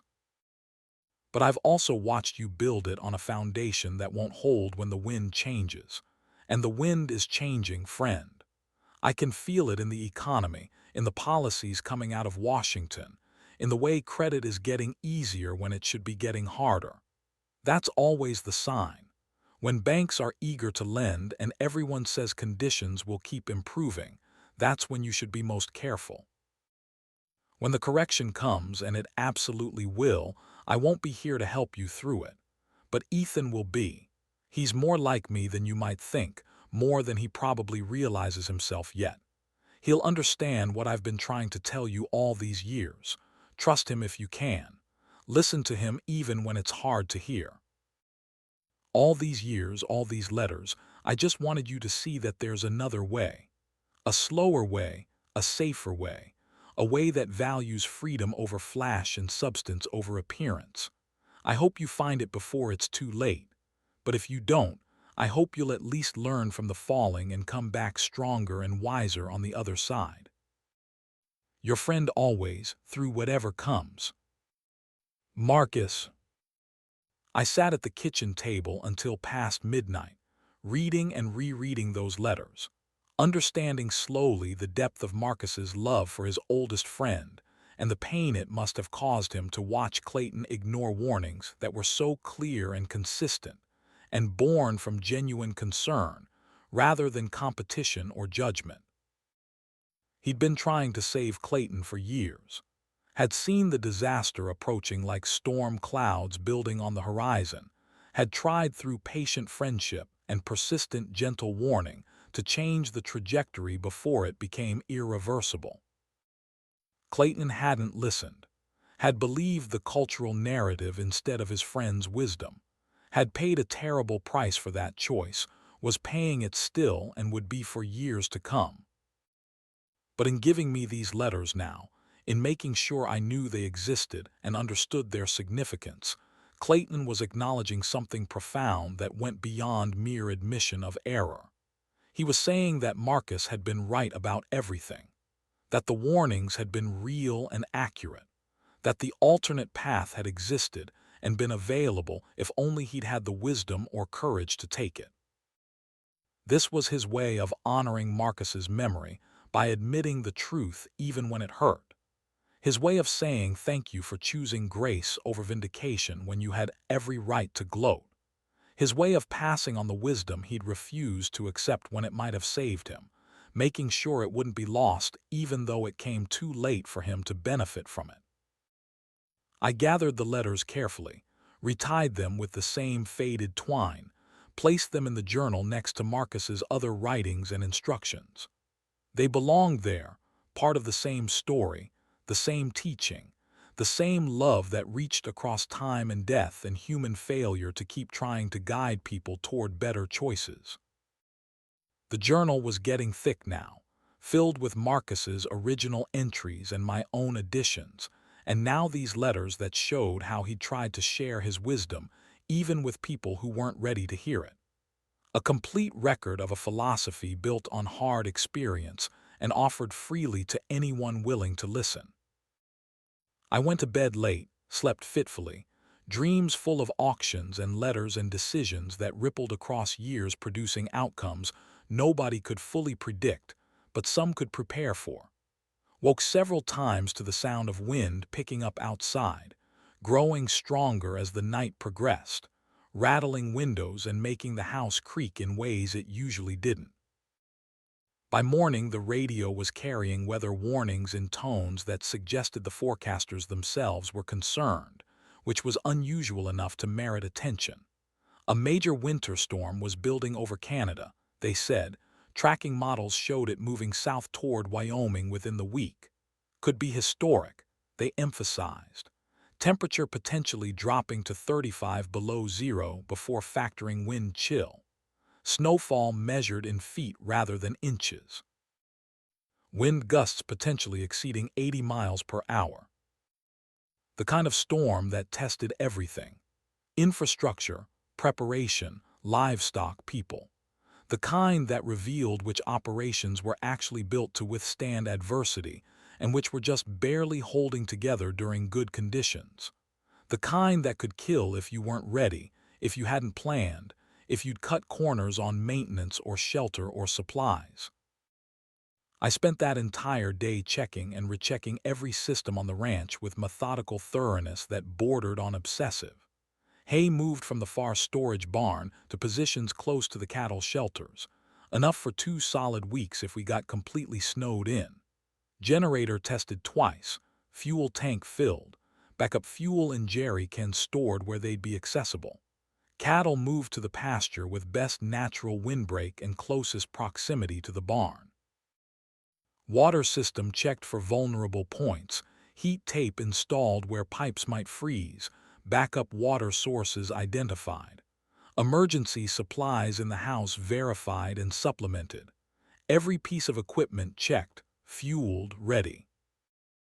Flint sensed the preparation, the shift in routine, the underlying urgency beneath every action. He stayed close, more alert than usual, ready for whatever was coming even though he couldn't understand its specifics. By evening, I'd done everything that could be done. The ranch was as ready as human effort and Marcus's wisdom could make it. Whatever came next would test whether that was enough. The wind picked up through the night, temperature dropping steadily. The first snow beginning to fall around midnight in flakes so large and heavy they made audible impacts against the windows. I stood at the kitchen window watching it come, watching the wind drive snow horizontal across the barnyard, watching the familiar landscape begin to disappear under accumulating white. Somewhere out there, Clayton was in a small apartment in town with no cattle to worry about, no equipment to maintain, no ranch to defend against the storm. He'd lost everything, but he also had nothing at risk now, nothing that could be destroyed, nothing to keep him awake with anxiety about whether he'd prepared adequately. There was a kind of freedom in that. Even if it came at a cost nobody would willingly pay. I had 200 acres more than I'd had a week ago and $105,000 in new debt. Had equipment to maintain and cattle to protect and decisions ahead that would determine whether I thrived or just survived or failed entirely. The storm was coming, would be here in full force by morning, would reveal whether the foundations I'd built were solid or just looked solid until tested under extreme conditions. Marcus's journal sat on the table, visible in the dim light. Everything I needed was in there. Every lesson, every warning, every bit of wisdom accumulated across a lifetime of surviving Wyoming weather and economic cycles, and the 1,000 challenges that came with ranching this land. I'd followed his guidance this far, had made choices he'd prepared me to make, had broken his rules where he'd told me breaking them was right and kept them where they mattered most. Tomorrow would show if that was enough. If I'd learned the lessons well enough, if the preparation was sufficient, if the legacy he'd left could carry me through what was coming. I was ready. Not perfectly, never perfectly, but ready enough. And in the morning, when the storm hit with full force, we'd find out if that was sufficient. The wind howled, the snow fell, and somewhere in the dark the future waited. The blizzard hit on Thursday, February 14, 1979, arriving with a violence that made the weather forecaster's dire warnings seem inadequate. Valentine's Day, though there was nothing remotely romantic about what descended on Wyoming that morning. The storm announced itself at dawn with a sound like freight trains converging from multiple directions. Wind that went from steady to shrieking in the span of maybe 10 minutes. Temperature plummeting so fast you could feel it dropping even inside the house. I was already in the barn when it hit, had been there since 4:30 doing morning feeding, knew from the radio updates overnight that this was the window before conditions became impossible. The cattle were restless, sensing something coming the way animals do, their usual calm replaced by anxious shifting and low vocalizations that carried an edge of fear. Flint was with me, staying closer than normal, his body language tense and alert. 5.5 years old now, his muzzle already showing touches of gray, but his instincts still sharp, still reading the world in ways I was only beginning to understand after all our years together. The first real gust hit the barn like a physical blow, the entire structure shuddering, dust shaking loose from rafters 40 years old, the sound so loud it drowned out everything else for maybe 30 seconds. Then a moment of relative quiet, deceptive calm, before the next gust hit harder than the first. This was going to be worse than anything the forecasters had predicted. worse than anything I'd experienced in my entire life. I finished feeding faster than normal, checked every animal quickly but thoroughly, made sure water tanks were full and accessible, then headed back to the house at something close to a run. The snow was already falling so thick I could barely see the house from the barn door, maybe 70 yards of visibility turning to white nothing. Inside, I turned on every radio I owned, kept the TV on for visual weather updates, started coffee and made myself eat breakfast I didn't want because I knew the next 72 hours would require every bit of energy and focus I could generate. Outside the kitchen window, the world was disappearing into horizontal white, the wind driving snow so hard it looked less like falling and more like a solid wall moving past at highway speed. By 8 in the morning, the temperature had dropped to 20 below zero. By 9, it was 30 below.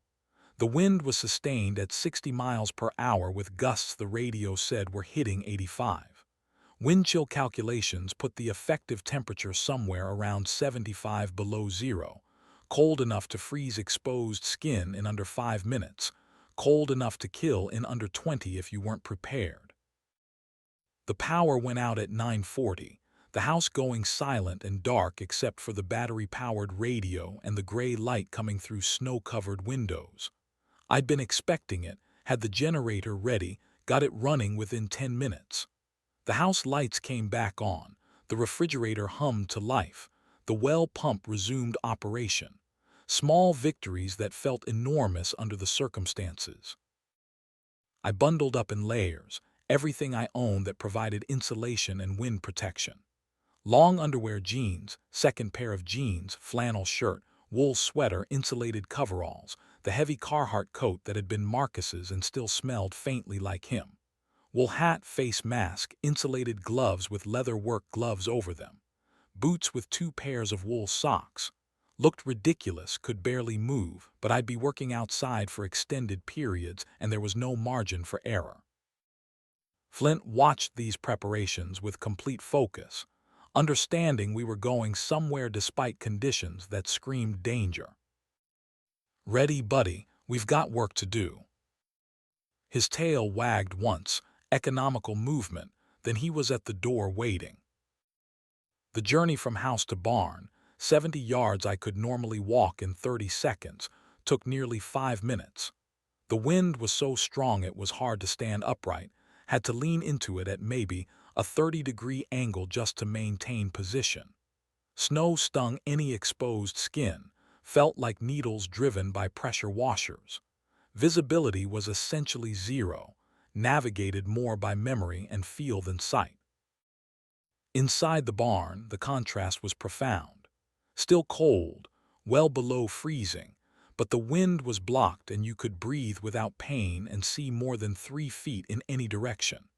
The cattle were huddled together in the areas with most protection from drafts, their body heat creating zones of relative warmth, their breath rising in clouds that condensed on rafters and fell back as ice crystals. I'd moved all 42 animals, my original 28 plus the first year's calves now grown to breeding age, into the main barn before the storm hit. Tight quarters, but they had shelter, food, water, and each other. They watched me move through doing checks, assessing condition, making sure no one was showing signs of cold stress or injury. Everything looked good. Marcus's barn, built in 1955 with old-growth lumber and careful craftsmanship, and a design that had survived 23 Wyoming winters before I was born, was holding perfectly. The wind screamed outside, the structure creaked and settled under pressure, but it held. Solid and square and absolutely unmoved. I spent 2 hours that morning doing maintenance and checks that could have been done in 30 minutes under normal conditions. Broke ice forming on water tanks, threw additional hay, examined every animal individually, watched for the subtle signs of distress or illness that could escalate quickly under stress. Flint worked with me, moving among the cattle with calm confidence, his presence settling them, his instincts alerting me to anything unusual before I noticed it myself. By noon, I was back in the house, exhausted from the physical effort of fighting wind and cold, knowing I'd need to do it all again in 6 hours for evening feeding. Made food I barely tasted, forced it down because skipping meals was how people got hypothermia, how they made mistakes that could be fatal. The radio carried increasingly dire reports. Interstate 25 closed, every county road impassable, multiple vehicles stranded, emergency crews unable to reach them, livestock losses mounting across the region. A man in Carbon County had died trying to reach his barn, found frozen 50 yards from his house, disoriented by the whiteout, lost in terrain he'd known his whole life. And then the report that made my chest tight. Several modern livestock facilities had suffered structural failures. A pole barn in Albany County had collapsed under snow load and wind pressure, killing 19 head of cattle. Another in Laramie County had lost its roof, exposing animals to the full force of the storm. I thought about Clayton's old place, the barn he'd built with borrowed money and modern materials and engineering that looked impressive on paper. Wondered if it was still standing. Wondered if the bank's other properties had adequate shelter. Wondered if there were cattle suffering because no one was there to check on them, to break ice or throw hay or notice problems before they became disasters. The afternoon stretched long and anxious. I tried to rest, knew I'd need energy for evening feeding and the long night ahead, but sleep was impossible. Kept getting up to check the generator, to look at the thermometer showing 32 below, to watch snow accumulate in drifts that were climbing past window height on the north side of the house. Evening feeding time came at 4, though outside it was already dark, the storm blocking what little winter light remained. I bundled up again, checked that I had everything I needed, opened the door into conditions that had somehow gotten worse. The wind was a living thing now, a presence with malevolence and intention. It grabbed at clothes, tried to rip the door from my grip, filled my lungs with cold that burned. The journey to the barn took longer than the morning trip, had to stop twice and turn my back to the wind just to catch my breath. Inside, the cattle were fine, remarkably calm given the chaos outside. Animals are better at accepting conditions they can't change, at enduring what must be endured without the human tendency toward panic or despair. I did the evening routine, slower than normal but thorough. Fed, watered, checked each animal. Everything was holding. The barn was sound. Marcus's design and construction proving their worth under the most extreme test possible. I was finishing up, getting ready to face the journey back to the house, when Flint started barking. Not his normal alert bark, but something urgent and insistent, the sound he made when something was seriously wrong. He was at the far corner of the barn, the section I'd set up for calving even though we were weeks away from calving season. Pawing at something, barking, looking back at me to make sure I understood this mattered. I moved quickly, found what he'd found. A calf, born sometime in the last few hours, lying in the straw, not moving, covered in half-frozen amniotic fluid. The mother standing over it, confused and anxious, her instinct to clean and stimulate the newborn overwhelmed by the cold and stress. The calf shouldn't have been born yet, was premature by at least 3 weeks, likely forced by the stress of the storm, small and weak, and in serious danger of dying from exposure before it could even try to stand. I checked for breathing, found it shallow but present. Checked for injuries, found none obvious. The problem was temperature. The calf was hypothermic, body heat leached away by cold and wet, slipping toward the threshold where systems start shutting down and death becomes inevitable. I stripped off my outer coat, wrapped the calf in it, picked it up in arms that were already tired from a full day of heavy work. Maybe 60 pounds of dead weight, awkward and slippery and precious. "Flint, we're taking this one to the house. Stay close." He moved to my side, positioned himself where he could guide without getting in the way, and we headed out into the storm. The trip back was the hardest thing I'd done in years, carrying 60 pounds through wind that was trying to knock me down, through snow that was building in drifts, through cold that was life-threatening even with all my layers. Couldn't see anything, couldn't hear anything except wind. Just had to trust direction and keep moving and hope I was heading the right way. Flint stayed glued to my left side, a presence I could feel even when I couldn't see him, pushing against my leg when I drifted off course, guiding me with pressure and position, getting me home through conditions that would have killed me alone. We made it to the porch after what felt like an hour but was probably 10 minutes. Got inside, shut the door against the storm, stood there breathing hard, the calf still in my arms, Flint shaking snow from his coat in an explosion of white that settled across the floor. I carried the calf to the warmest spot in the house, right in front of the wood stove, laid it on blankets I'd grabbed from the closet, started toweling it dry with rough friction, stimulating circulation, trying to raise body temperature back towards survivable range. The calf was barely responsive, eyes half closed, breathing shallow and irregular. This was the edge, the moment where it either came back or slipped away. I kept working, rubbed harder, opened the stove door for maximum heat, talked to the calf in steady tones, nonsense words that were really just sound and presence and refusal to give up.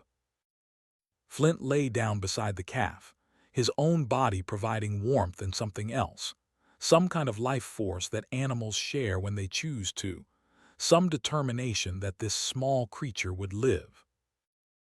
After maybe 20 minutes, the calf shuddered, took a deeper breath, shuddered again. Eyes opened more fully, began to track movement.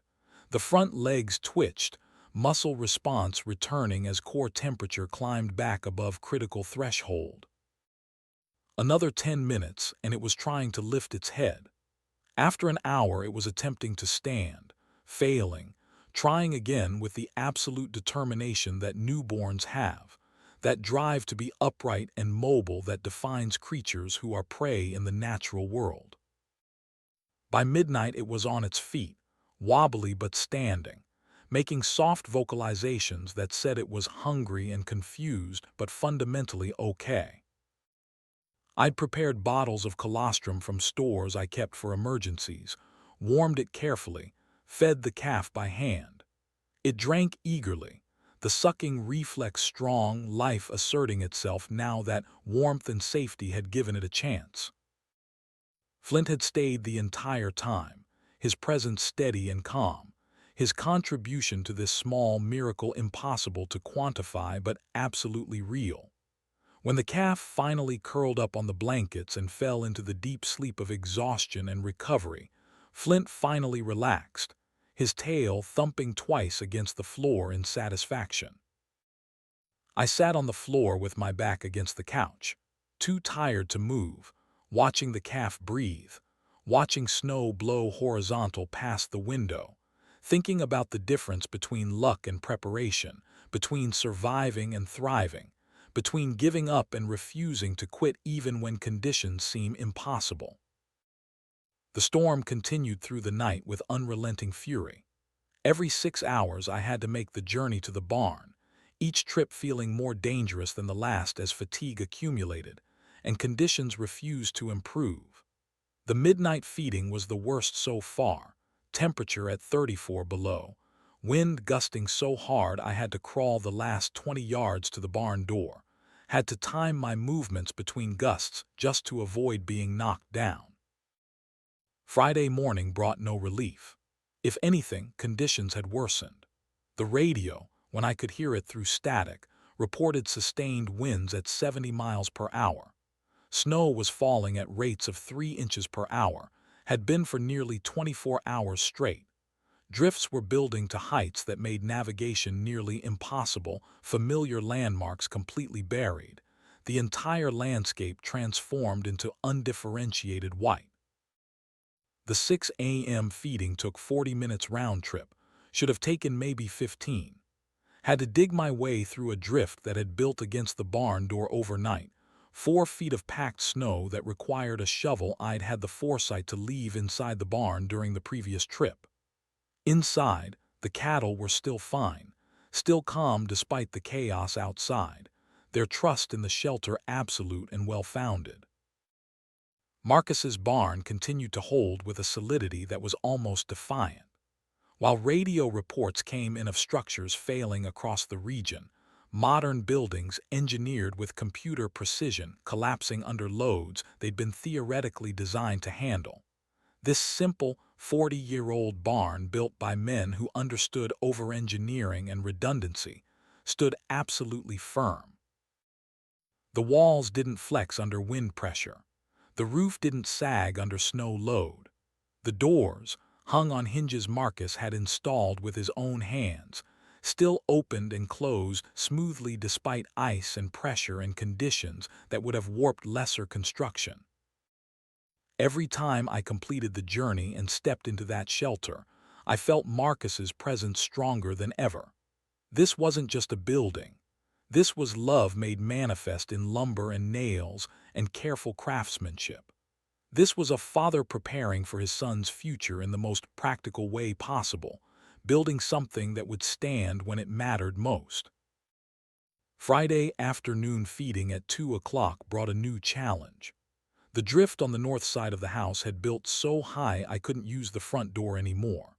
Had to go out the south side, around the house, fighting through snow that was waist-deep in places, following a path I'd tried to maintain but that kept filling in between trips. The cattle needed more hay than normal, burning extra calories to maintain body temperature. Their metabolism ramped up to combat cold that would have killed them without shelter. I threw bales until my arms ached, broke ice that kept forming on water tanks despite the heaters, checked every animal with numb fingers and ice forming on my face mask from exhaled breath. Friday evening, Saturday morning, Saturday afternoon. The routine continued, each trip blending into the next, time marked only by the 6-hour intervals between feedings and the slow progression from light to dark to light again, visible only as subtle changes in the density of the white outside windows. By Saturday night I was moving on pure discipline, the exhaustion so deep it felt like being drunk, coordination suffering, reaction slowed, having to think carefully about each action that would normally be automatic. This was when mistakes happened, when people miscalculated and got lost or injured or made choices that seemed reasonable in the moment but proved fatal. But the routine held me. The cattle depended on the routine. Marcus's teaching, drilled so deep it had become instinct, carried me through when conscious thought became unreliable. Sunday morning brought the first hint of change. The wind, while still dangerous, had dropped from steady 70 to maybe 50 miles per hour. Still life-threatening, still making the journey to the barn difficult, but noticeably less violent than the previous 48 hours. By noon, the snow had stopped. The wind continued to blow, moving existing snow in ground blizzards that reduced visibility almost as effectively as actual snowfall, but no new accumulation was occurring. The temperature was still 22 below zero, but the worst had passed. Sunday afternoon feeding at 2 o'clock felt different. I could see the barn from the house again. Could walk upright most of the way rather than crawling or fighting for every step. Could complete the journey in maybe 10 minutes instead of the 30 or 40 it had been requiring. Inside the barn, doing the routine one more time, I finally let myself feel the full impact of what had just happened. 72 hours, 12 feedings, dozens of trips through conditions that had killed people and animals across the region, and every single one of my 42 cattle was alive and healthy. Marcus's barn had stood, not just survived, but stood completely firm, unmoved, uncompromised. While modern structures had failed, while engineered solutions had proven inadequate, this simple overbuilt barn constructed with old-world techniques had performed exactly as it had been designed to, had fulfilled the promise Marcus had made when he'd chosen every board and driven every nail. The cattle stayed safe. The hay stayed dry. The water, kept from freezing by heaters I'd installed based on Marcus's notes about winter preparation, stayed available and accessible. The radio, when I could pick up signals through the storm interference, carried reports of devastation across the region. Hundreds of cattle dead from exposure or structural failures. Barns collapsed under snow load that was exceeding anything building codes had anticipated. Modern facilities with their wide spans and engineered trusses and materials that looked good on paper were failing under conditions that old-fashioned, overbuilt construction was surviving. Clayton's new barn, the one he'd built with borrowed money to house his expanded herd, had lost its entire roof on day 2 of the storm. The bank's insurance would cover the structure, but the exposure and trauma to animals would have been severe if anyone had been there. Thankfully, it was empty, the livestock already dispersed at auction, the building just a loss of metal and wood rather than living creatures. But Marcus's barn, built when labor was cheap and materials were solid and men built things to outlast themselves, stood firm. By the time the storm finally broke on Sunday afternoon, the accumulated snow was measured in feet rather than inches. Drifts on the north side of buildings were 12 feet deep in places. The temperature was still 20 below, but the wind had stopped and the sun was trying to break through thinning clouds, and you could see more than arm's length for the first time in 3 days. I did a careful inspection of everything, moving slowly through drifts that came up past my knees, checking systems and structures. The barn was perfect, not a shingle missing, not a board cracked, not a single sign of stress beyond some snow that had blown through inevitable gaps and could be easily shoveled out. All 42 cattle were alive and healthy. The calf that had been born during the storm was still in my living room, strong enough now that it was bouncing around like calves do, full of energy and life, and no memory of how close it had come to dying.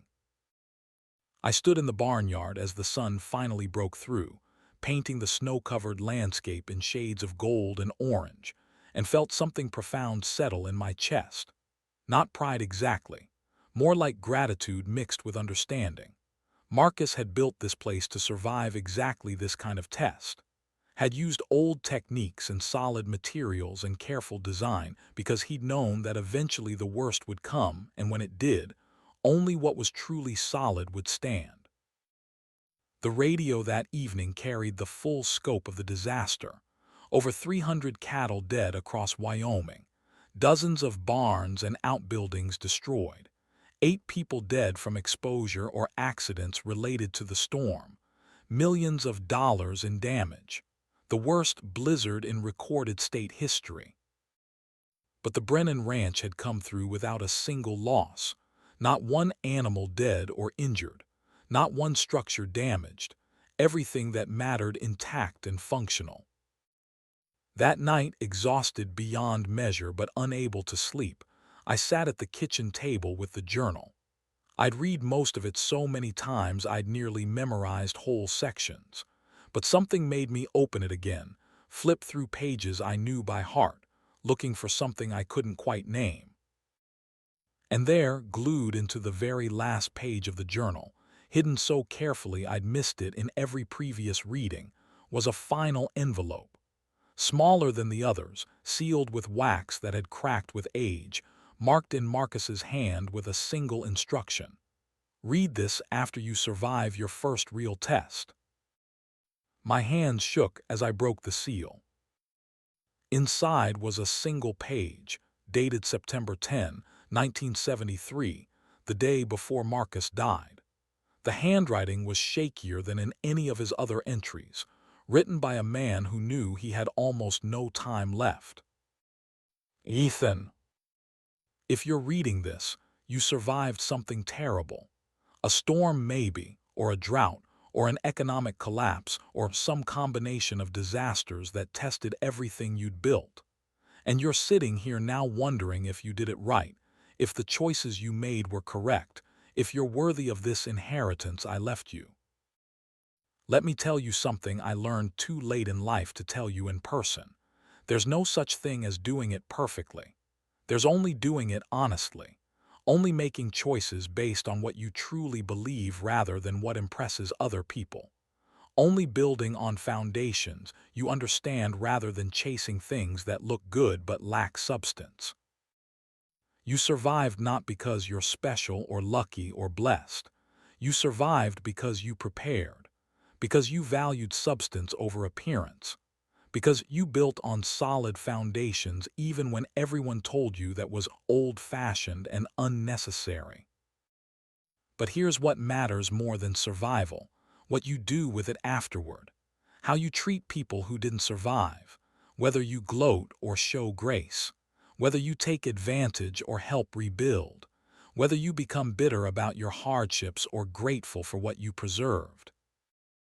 The ranch I left you isn't about land or cattle or money. It's about purpose. It's about having a reason to get up in the morning that's bigger than yourself. It's about being connected to something real, something that produces food and life and meaning rather than just consuming resources. After I came back from the war in 1946, I was lost. Angry, couldn't sleep, couldn't find peace anywhere. Your grandfather put me to work on this ranch, and slowly, so slowly I didn't notice it happening, the work healed me. Taking care of animals, fixing what was broken, building things that lasted. Day after day of honest labor that meant something. That's what I wanted to give you. Not wealth, though there's value in what I left. Not status, though owning land matters, but purpose, healing, connection to something that goes beyond one lifetime and matters in ways that bank accounts never will. You'll face more tests. Life is just a series of storms with breaks in between. Some you'll pass easily. Some will nearly break you. But as long as you remember what actually matters, as long as you stay connected to the land and the animals and the work, you'll be fine. Not happy every day, not successful by everyone's measure, but fine in the deepest sense. Whole, connected, living a life that means something beyond acquisition and appearance. I'm proud of you. Was proud the day you left for Vietnam even though it terrified me. Proud when you came home even though you were different. Proud that you came back to this place and chose to make it yours. Proud of who you became when you stopped running from yourself and started building something real. The last thing I want to tell you is this: love doesn't end when breathing stops. It just changes form. Every choice you make based on what I taught you is me still being present. Every time you consult this journal is us still talking. Every time you choose substance over flash is my love for you made manifest in the world. I'm not gone, Ethan. I'm just different now, in these pages, in this land, in the cattle whose genetics I improved over 40 years, in the barn that's standing while others fall, in your memories of every lesson I tried to teach and every moment we shared. You're not alone. You never were. You never will be. Build on what we started. Improve what I left. Make it yours while honoring where it came from. Pass it on to someone who will value it the way we did. That's all I ask. That's all that matters.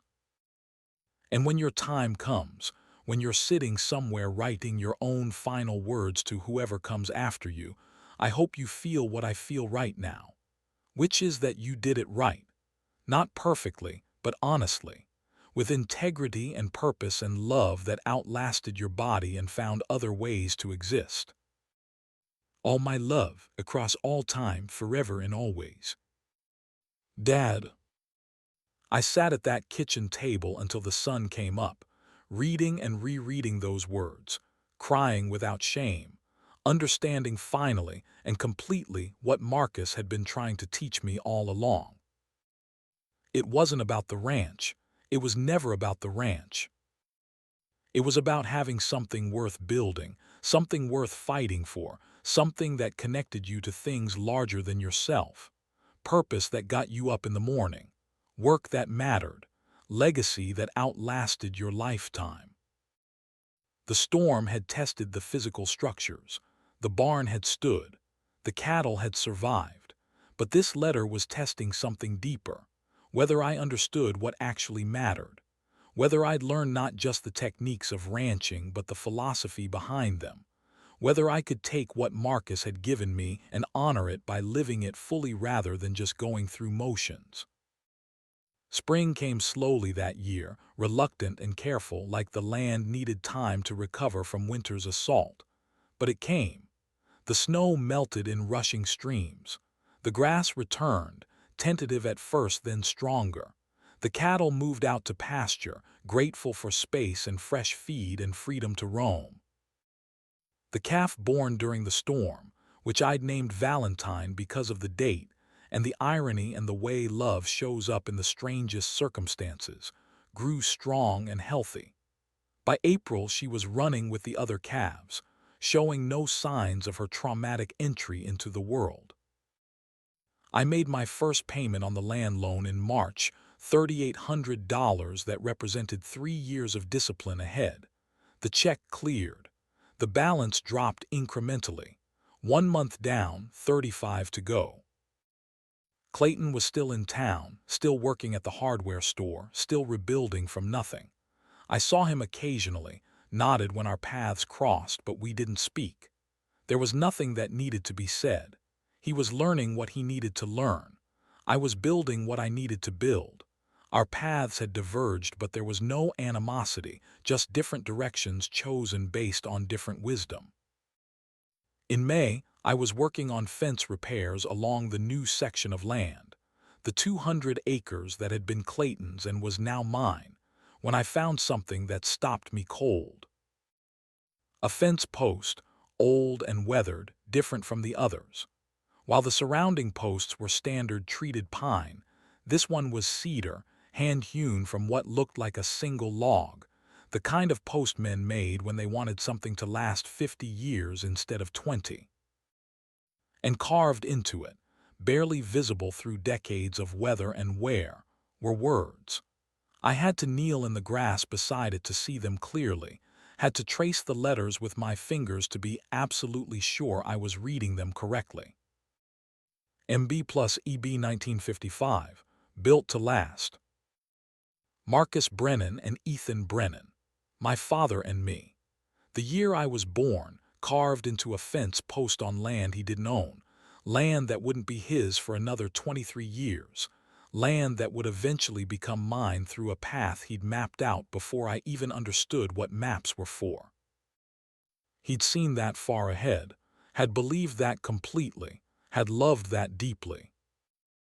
He'd driven this post when I was an infant, when the land belonged to the Miller family, when there was no logical reason to think it would ever be part of our ranch. But somehow he'd known. Or maybe he just hoped with such conviction that his hope had become a kind of prophecy, a declaration carved in cedar that reality would eventually have to acknowledge. I sat down right there in the grass with my back against that post, Flint settling beside me, and let the full weight of it hit me. 32 years of life suddenly making sense in ways they never had before, the scattered pieces of my journey assembling into a pattern I could finally see clearly.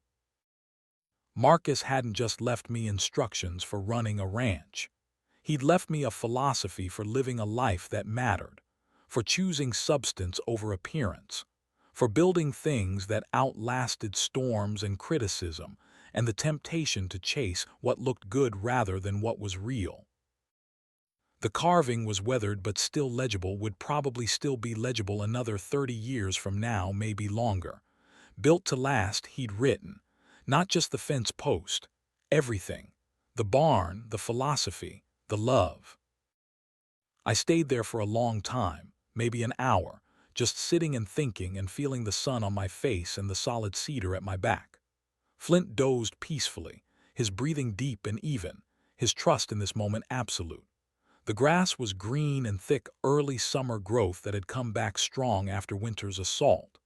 In the distance, cattle grazed peacefully, 42 head now including Valentine, the calf born during the storm who'd survived against odds that should have killed her. The ranch was 440 acres, 42 cattle, one good dog getting old but still sharp, a journal filled with accumulated wisdom, a barn that had stood when others fell, a fence post that proved love could be carved into wood and last longer than the hands that did the carving. This was what I'd inherited, not just land and livestock, but proof that what you build with integrity lasts, that what you build with love survives, that fathers can teach sons even across the barrier of death if they plan carefully enough and love completely enough. I stood eventually, brushed grass from my pants, looked one more time at the carving before moving on to the next section of fence that needed work. But I'd be back to this post.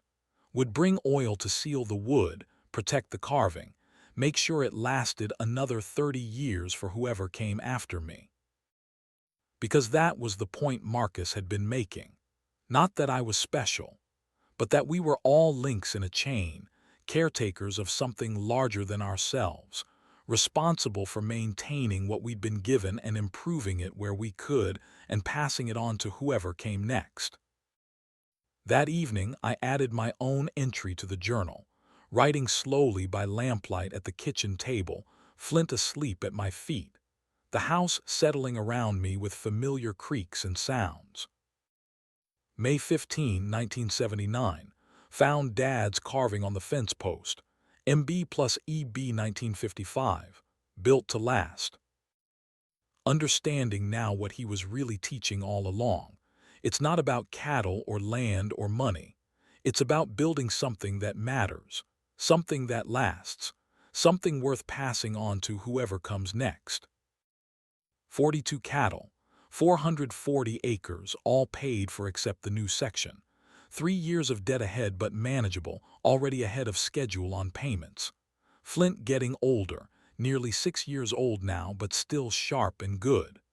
Valentine, the calf born in the storm, thriving like she was never hours from death. Everything Dad built is holding. The barn stood when modern structures fell. The philosophy survived when conventional wisdom failed. The love continues even though his body is gone. I'm not just surviving anymore. I'm thriving. Not because I'm better than anyone else. Not because I'm smarter or luckier or more deserving, but because I had someone who loved me enough to prepare me for storms I couldn't see coming. Someone who built foundations solid enough to hold when the wind hit 80 miles per hour and the temperature dropped to lethal and everything unnecessary got stripped away. This is enough, more than enough. This is everything. Building on what he started, making it mine while honoring where it came from, getting ready to pass it on someday to whoever comes next and needs what we learned. The work continues. The seasons turn. The legacy grows with each choice I make, each animal I raise, each fence post I drive thinking about who might find it 30 years from now and what it might mean to them. And somewhere in the space between work and rest, between dawn feeding and evening quiet, between the life I'm living now and the death that will come eventually for all of us, Dad is still here, still teaching, still guiding, still loving me in the only way that's left but the way that matters most. Through the work, through the land, through the choices I make every single day about what matters and what doesn't, through fence posts carved with promises about building things that last. I'm not alone. Never was. Never will be as long as I remember what he taught and live it instead of just knowing it. This is what he wanted me to understand. And finally, completely, standing in a field he prepared for me before I was old enough to understand what preparation meant, I do. I closed the journal and sat on the porch as the sun set over land that stretched farther now than it had a year ago, but was built on the same foundation it had always rested on. Solid ground. Honest work. Choices made based on what was true rather than what looked good to people whose opinions didn't matter. Flint was beside me, his gray muzzle resting on my knee, his breathing deep and even. Nearly 6 years old now, slowing down noticeably, but still my partner, still the companion Marcus had chosen for me before I even knew I needed one. We'd been through a lot together, him and me. The magneto repair that first winter, the drought, the fence incident with Clayton's cattle, the auction, the land purchase, the blizzard, all of it together. The newspaper that week carried stories of agricultural recovery slowly beginning. Interest rates finally starting to drop as inflation broke under Volcker's relentless pressure. Land values beginning to stabilize at new lower levels. The crisis that had destroyed so many operations finally easing, the worst of it passing, survivors starting to assess damage and plan for whatever came next. But I hadn't survived by waiting for recovery to arrive. I'd survived by being prepared before disaster hit, by building on foundations that could withstand any storm, by valuing what actually mattered instead of what looked impressive, by having the discipline to stay the course when everyone else was panicking or giving up or making desperate choices that felt right in the moment but led nowhere good. Men were starting over across the region, buying land at post-crisis prices, building new operations on lessons learned the hard way. Some would make it, some wouldn't. The difference would be in their foundations, their philosophies, their understanding of what separated sustainable from spectacular, substance from flash. I'd learned that lesson from a father who'd loved me enough to write it down, to prepare for his absence, to keep teaching me even after death took his body but couldn't touch his wisdom. The sky faded from gold to orange to purple to dark. Stars emerged one by one. The temperature dropped, but not to the lethal cold of February, just the normal chill of spring in Wyoming, the kind that reminded you that easy times were temporary and hard times were always possible but survivable if you were ready. I picked up the journal, felt its weight, all the accumulated wisdom and love and instruction it contained, carried it inside, set it on the kitchen table where it would be tomorrow when questions arose or guidance was needed, or I just wanted to feel connected to the man who'd made all of this possible. Made dinner, fed Flint, let the calf that still lived in my mudroom, too small yet to go back to the herd, drink from a bottle, did the ordinary evening tasks that constituted a life lived close to the land and animals and seasons. And somewhere in that ordinary routine, I felt the profound truth of what Marcus had written. This was the purpose he'd wanted to give me, not wealth or status or power, but connection to something real, work that mattered, legacy that would outlast my body and find other ways to exist. I was 42 years old, had spent 6 years rebuilding a life after war and wandering, and trying to find where I belonged. Had spent those 6 years learning that home wasn't a place you left behind. It was a place you built intentionally, with care and patience and wisdom passed down from people who'd loved you enough to prepare you for storms you couldn't see coming. The ranch would continue. The seasons would turn. The work would never be finished because work on land is never finished. It's just the continuing cycle of planting and growth and harvest and preparation for the next cycle. But I was ready for it now, ready in ways I hadn't been when I first came back, ready because I understood what actually mattered, ready because I'd been taught by someone who knew. The journal sat on the table. The barn stood solid in the darkness.